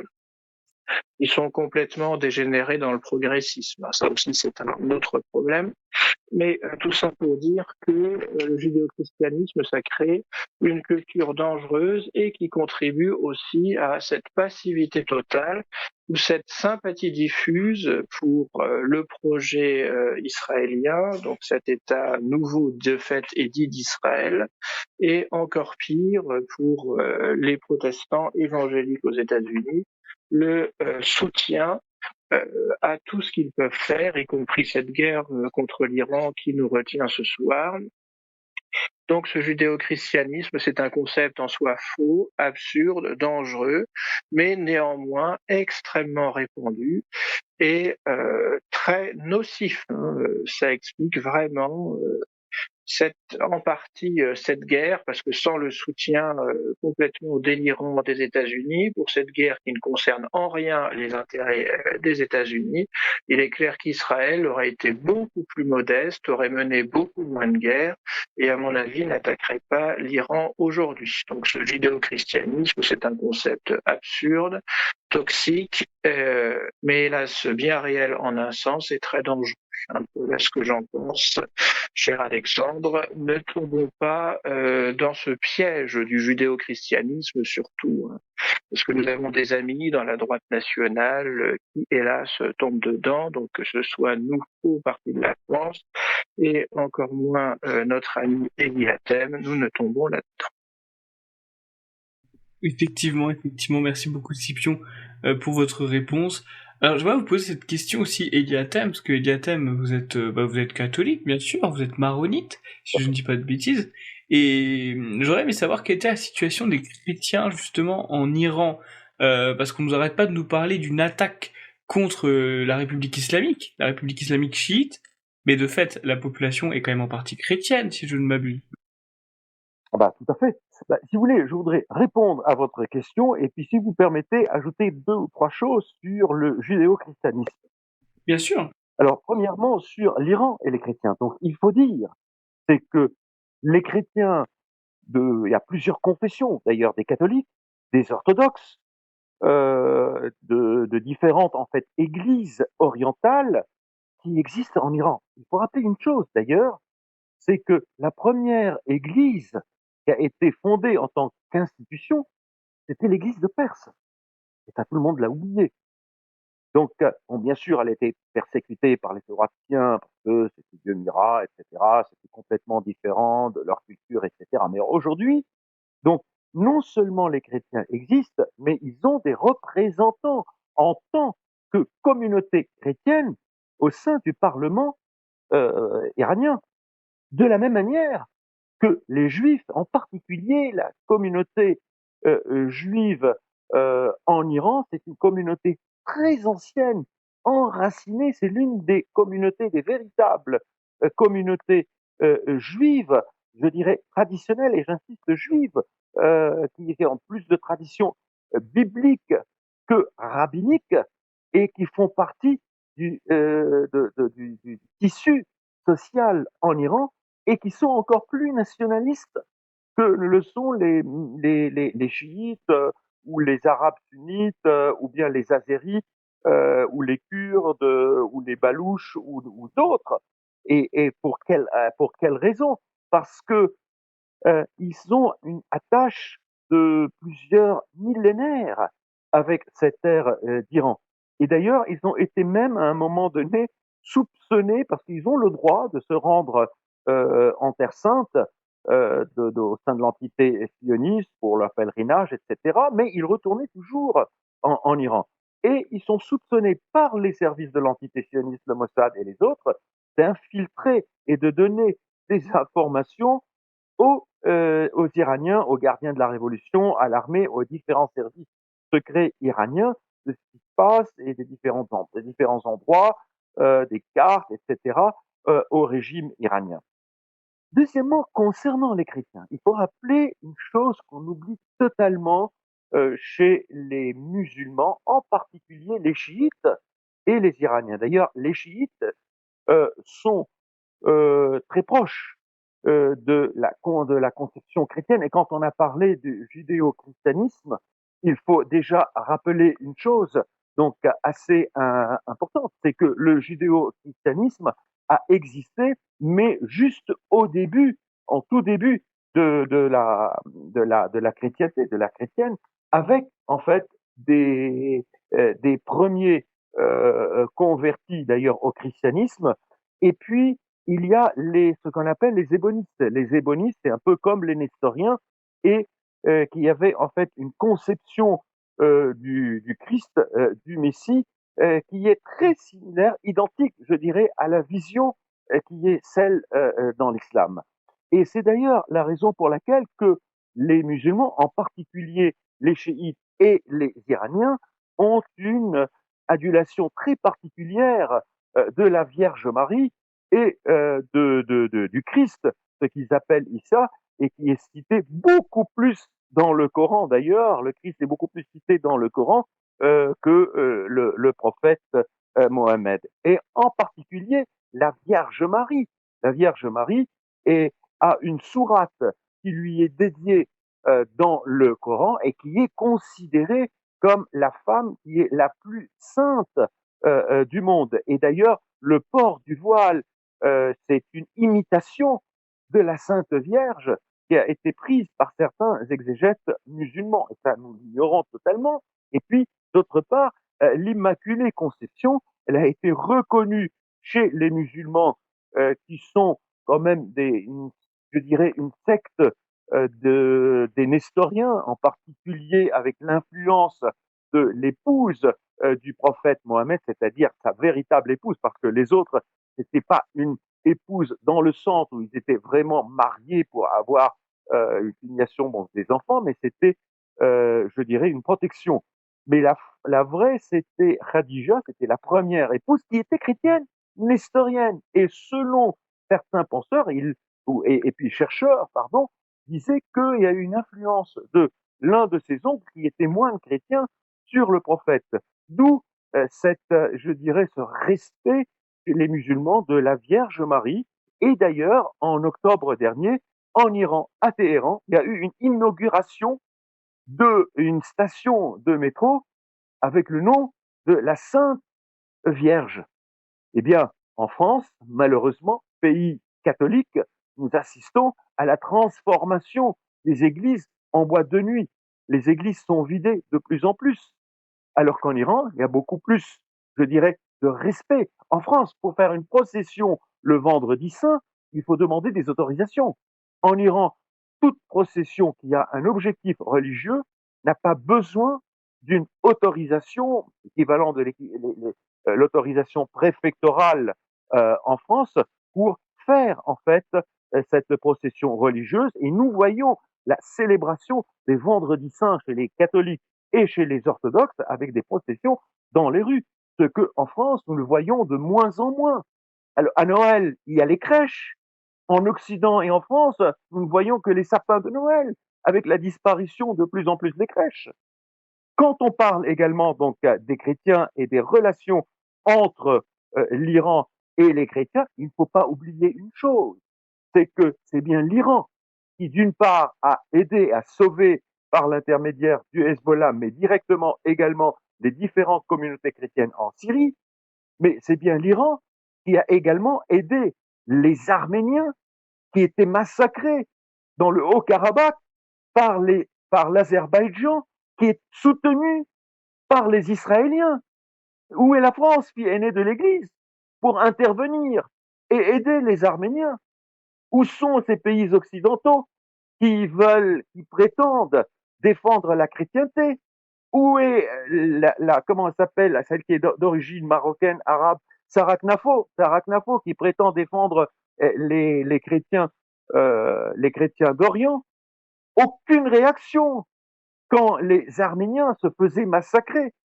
Eh bien, c'est l'Iran qui a toujours agi pour protéger ces chrétiens. Et comme j'étais conseiller de l'ancien président, avant qu'il devienne président d'ailleurs, Michel Aoun, le général Michel Aoun, et c'était lui qui est allé justement dans l'objectif de protéger l'ensemble des chrétiens d'Orient en Iran, rencontrer les hauts responsables. Et je termine sur cette question-là, sur l'Iran et les chrétiens, c'est que l'ayatollah Khamenei, vous savez qu'il y a quand même une fonction religieuse qui est à la tête de la construction d'une sorte d'église qui est chez les chiites. Il avait des relations très étroites avec les différents papes, mais en particulier avec le pape Benoît XVI. Pourquoi? Parce qu'il avait en fait la même conception de certaines valeurs qui sont défendues aussi bien par les musulmans, les vrais musulmans, je veux dire, et non pas ceux qui déforment l'islam et puis l'instrumentalisent à des fins politiques en prenant quelques idées de Ibn Taymiyyah ou d'autres pour en faire en fait une idéologie politique. Donc c'est en fait c'est l'ayatollah Khomeini a rapproché en fait de Benoît XVI, et je disais que le général Aoun avait donc cet objectif également de faire une protection des différents chrétiens d'Orient. Si vous voulez, j'ai aussi quelques petites remarques sur le judéo-christianisme. Écoutez, il y a eu juste en tout début de l'ère chrétienne du judéo-christianisme. Et ça voulait dire quoi? Ça voulait dire qu'il y avait un conflit avant d'ailleurs le premier concile qui a eu lieu, c'était le fait que pour être chrétien, il faut passer par le judaïsme. Mais le judaïsme biblique, c'est-à-dire le judaïsme qui était là jusqu'à l'arrivée du Christ. Mais en tant que chrétiens, nous avons rompu avec le judaïsme, avec l'arrivée du Messie, Jésus-Christ, le Christ, qui y a créé le Nouveau Testament, et nous vivons dans ce Nouveau Testament. Ce litige entre le judéo-christianisme et cette rupture totale avec le judaïsme, c'était je dirais, ce litige et qui a été réglé par le premier concile entre Saint Pierre et Saint Paul. Et c'est Saint Paul, ce sont les idées de Saint Paul qui ont été plus entendues et établies au cours du concile du premier concile en disant que le christianisme est universel et il y a une rupture avec le judaïsme et nous sommes devenus une nouvelle religion avec les principes du christianisme. Et donc, en Europe et en France en particulier, pays catholique, il faut le rappeler quand même, la France est un pays catholique. La fille était la fille aînée de l'Église catholique. Nous n'avons rien à voir avec une certaine influence talmudique ou bien ce qu'on appelle juive, faussement d'ailleurs, dans la culture française. Il faut tous, nous devons nous rappeler Saint-Louis. Il faut se rappeler quand même aussi le pape Paul IV, ce que le pape, ce que le Saint-Louis avait édité contre contre les talmudistes et contre les juifs, surtout quand ils ont découvert que le Talmud contient des passages qui sont complètement critiques et à l'encontre, je dirais, grotesques vis-à-vis donc du christianisme. Donc, il n'y a jamais eu, même au cours même de la réforme protestante, en particulier chez les calvinistes, je dirais, ce sentiment de défendre une culture judéo-chrétienne. Certes, il y avait des rabbins qui ont influencé plus Calvin d'ailleurs que Luther, mais le protestantisme en général ou l'anglicanisme, par exemple en Angleterre, ne se fait pas du tout, ne s'est jamais fait prévaloir d'une culture judéo-chrétienne. En France, en Europe, en particulier occidentale, on parle d'une culture gréco-romaine. Nous avons certes une culture gréco-romaine, mais ce n'est pas du tout une culture judéo-chrétienne. Cette culture gréco-romaine s'est transformée petit à petit avec une culture qui est totalement chrétienne, avec le christianisme qui a régné à Rome. Mais les Romains, ils avaient tellement peur au départ même du prosélytisme juif, du judaïsme biblique avant et après, avec l'arrivée donc des chrétiens, du christianisme qui a bouleversé en fait l'Empire romain.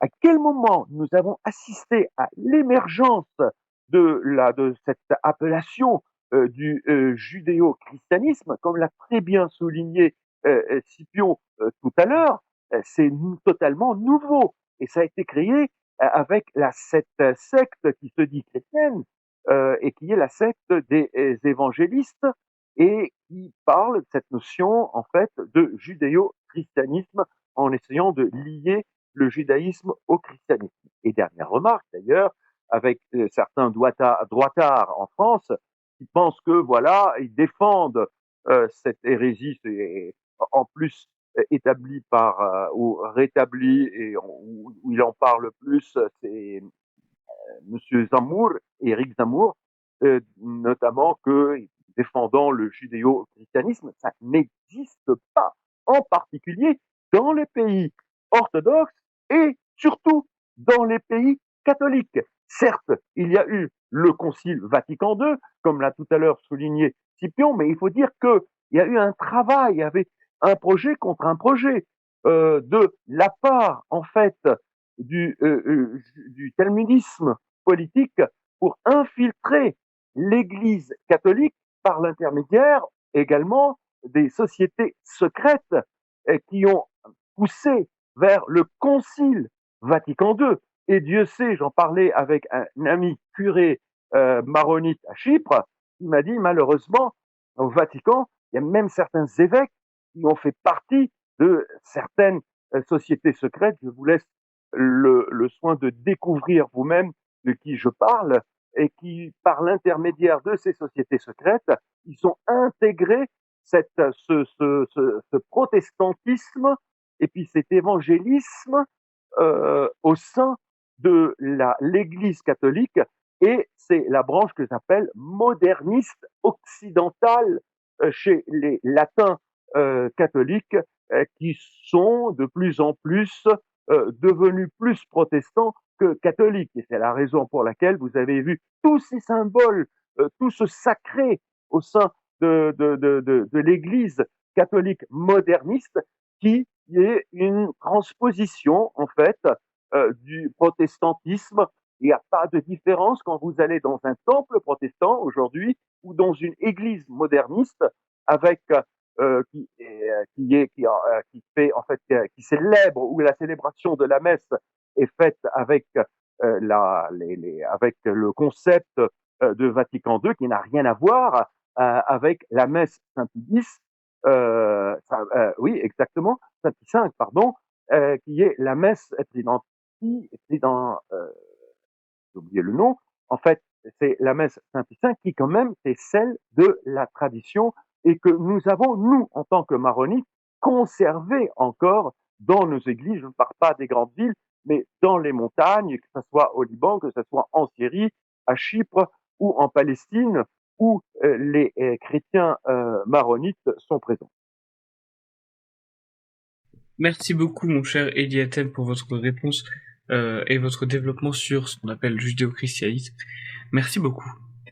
Pour finir, mon cher Scipion, j'ai cru voir aujourd'hui même, là où je tourne, on est le 7 mars, je pense que vous regardez cette émission entre le 7 et le 8, chers auditeurs. Effectivement, on a eu Donald Trump qui a dit vouloir mettre un terme également à Cuba, que Cuba vivait ses derniers instants. Excusez-moi, Scipion, mais est-ce que Trump ne serait pas devenu un peu la caricature de lui-même sur la politique internationale ? Oui, oui. Oui, oui, tout à fait, hein. Trump finit par s'auto-caricaturer et sa parole en perd de la crédibilité, hein, puisque j'avais fait la liste dans Rivarol de tous les pays qu'il veut envahir et annexer aux États-Unis ou imposer des gouvernements soumis, et il dit explicitement gouvernement soumis, hein. C'est la caricature absolue de l'impérialisme américain, tant critiqué à juste titre. Donc rappelons qu'il voulait envahir le Groenland, hein, ça c'était le grand moment d'émotion, hein, en janvier de cette année, donc il n'y a pas si longtemps du tout, hein. 2 mois, Trump voulait envahir et annexer le Groenland. Il veut aussi envahir Panama parce qu'il y a un canal stratégique et annexer Panama. Il menace d'envahir le Venezuela si le gouvernement n'applique pas effectivement ses dictates. Donc le gouvernement du Venezuela, c'est des communistes absolument détestables, mais il n'empêche, c'est pas au gouvernement des États-Unis de déterminer la politique intérieure ou même extérieure d'ailleurs du Venezuela. Et donc il y a eu aussi des menaces très récurrentes sur l'Iran, qu'il a fini par exécuter, hein. On ne va pas revenir sur tout ce qu'on a dit sur les perspectives inquiétantes de cette guerre. Et enfin donc Cuba, c'était sur un mode mineur, il y avait envahir Cuba et envahir le Nicaragua sous le prétexte de libérer les peuples de régimes en effet peu sympathiques, et surtout pas Cuba, qui est toujours une dictature communiste, hein. Même si Fidel Castro est mort depuis quelques années, le régime communiste est toujours toujours en place. Et un régime communiste, c'est une abomination puisqu'on n'a aucune liberté politique, on n'a aucune liberté religieuse, c'est un régime athée, et on n'a pas non plus de liberté économique. On pourrait dire que c'est moins grave, mais le résultat, c'est que une économie d'État dysfonctionnelle entraîne une misère complète de la population. Donc, dans le mode binaire souvent du monde des nationaux, soit on est un enthousiaste de Trump et du libéralisme même imposé, soit on est donc un soupçonnable de crypto-communisme. Donc tout ça pour dire que non, pas du tout, le communisme est absolument détestable, mais c'est aux Cubains eux-mêmes de se libérer du communisme. C'est pas aux États-Unis d'envahir Cuba. Alors là, pour le coup, ça serait très facile. C'est juste en face de la Floride. Il y a 150 kilomètres de mer entre Cuba et la Floride. Donc ça serait très facile aux États-Unis d'envahir Cuba, contrairement à l'Iran où une invasion terrestre massive serait extrêmement compliquée. Là, l'armée cubaine serait vraisemblablement guère en mesure de résister. Mais néanmoins, sur le plan des principes, je ne pense pas que ce soit aux États-Unis de régenter le monde ou même pas de régenter leur environnement. Donc, Cuba, c'est une des îles les plus anciennement colonisées par les Espagnols aux Antilles, avec une histoire qui remonte au début du XVIe siècle, c'est-à-dire 150 ans avant le début de l'histoire réelle des futurs États-Unis, alors colonie anglaise. Donc ça, c'est une manifestation détestable d'impérialisme. Et je dirais, je pense pas qu'il est sérieux. Donc c'est des propos en l'air. Il va pas envahir Cuba. C'est a priori improbable. On a l'impression, par ailleurs, qu'il est capable de tout maintenant, parce que cette attaque contre l'Iran est complètement folle, et l'attaque de Cuba serait moins folle relativement. Mais ce qui est inquiétant, c'est qu'au-delà de ces propos, à mon avis peu sérieux, il y a une vraie souffrance qui est imposée aux Cubains par un embargo économique renforcé. Donc là encore, la justification de l'embargo, c'est de renverser le régime communiste cubain. Le problème étant que la dictature communiste va survivre comme elle a survécu à tout, et cet embargo détruit le peu d'économie cubaine qui peut subsister. Et ce peu d'économie cubaine, c'est ce qui permettait à près de 10 millions de citoyens cubains de survivre. Donc on risque une vraie catastrophe économique et humanitaire à Cuba. Donc si ça se trouve, ça sera plutôt la catastrophe à Cuba, avec des vagues possibles de centaines de milliers, voire de millions de réfugiés, qui pourraient alors pour le coup déclencher une opération militaire des États-Unis à Cuba. Donc là, c'est le syndrome, comme on dit, du pompier pyromane. Il crée véritablement une catastrophe et peut-être qu'il sera obligé d'intervenir une fois cette catastrophe en place. Mais je trouve ces méthodes absolument détestables. C'est l'incarnation caricaturale de l'impérialisme américain, et c'est une trahison de la moitié de sa base, et même s'il était sa base la plus solide, là encore, la fameuse base MAGA, à savoir la défense des seuls intérêts des États-Unis, la lutte contre la submersion migratoire. N'oublions pas qu'il y a 20 millions de clandestins aux États-Unis. Et sur ce plan, sa politique, même si elle n'est pas nulle, c'est les fameuses actions de l'ICE dénoncées par les gauchistes du monde entier, est néanmoins insuffisante. Donc cette agitation agressive, impérialiste, brouillonne, me semble très contre-productive, dangereuse. Et la politique extérieure de Trump me paraît décidément un modèle de tout ce qu'il ne faut pas faire. C'est du niveau de George Bush Junior, dont on s'était tant moqué il y a 25 ans, tant son invasion de l'Irak était débile intellectuellement et dangereuse. Là, il y a une récidive et menacer tous azimuts tous les pays voisins. Il a aussi promis d'envahir le Canada et le Mexique, même si bon là, on pense à juste titre que c'est pas sérieux du tout, tandis que Cuba, on a un léger doute. C'est vraiment une figure inquiétante, ce Donald Trump en politique extérieure. Et même si j'avais été, contrairement à certains de nos amis, sceptique sur le personnage, parce que je me souviens de son premier mandat, s'il y avait une révolution nationaliste aux États-Unis durant le premier mandat Trump, on l'aurait su. Là, je suis déçu quand même. Et avec tout le pouvoir de nuisance de la puissance économique des États-Unis. Si un petit pays d'Amérique centrale ou d'Europe avait un dirigeant un peu instable, ce serait finalement sans grandes conséquences, mais quand c'est les États-Unis, ça peut avoir des conséquences très néfastes pour le monde entier. Merci beaucoup Scipion, merci beaucoup Eliatem pour vos réponses à mes questions. Le thème a été, je pense, bien traité. Merci beaucoup. Donc merci beaucoup Eli. Merci beaucoup Eli pour votre temps. Merci à vous. Ah, merci beaucoup, merci beaucoup. Et merci beaucoup Scipion également. Merci beaucoup Scipion. Eh bien, merci Alexandre, merci Eli pour votre participation. Et concernant vous, les auditeurs, écoutez, le forum du Parti de la France sera amené à évoluer, je pense. Et je vous en reparlerai plus tard, je vous en parlerai demain lors de mon live, le Parti de la France en direct, le 8 mars à 20h. On verra comment on fera en sorte de pouvoir ajuster le fait soit on est en direct, soit on n'est pas en direct, est-ce qu'on va garder le jeudi, on en parlera plus en détail. En plus demain c'est un peu particulier parce que demain c'est mon anniversaire, donc on fera un live spécial anniversaire, voilà. On en parlera un petit peu de tout ça, ça va être intéressant. En tout cas, voilà, je remercie Eli, je remercie Scipion. Je vous donne rendez-vous, bien évidemment, demain pour le Parti de la France en direct, et je vous donne rendez-vous la semaine prochaine pour une autre émission, très probablement. Je vous invite à vous abonner et à partager l'émission, et à la commenter pour me dire ce que vous pensez de toute cette situation. Qu'est-ce que vous pensez de ce qui se passe en Iran, d'Israël ou de l'antiterrorisme, vous l'appelez comme vous voulez, et bien sûr, qu'est-ce que vous pensez de Donald Trump. C'est un thème important. Merci à tous, prenez soin de vous.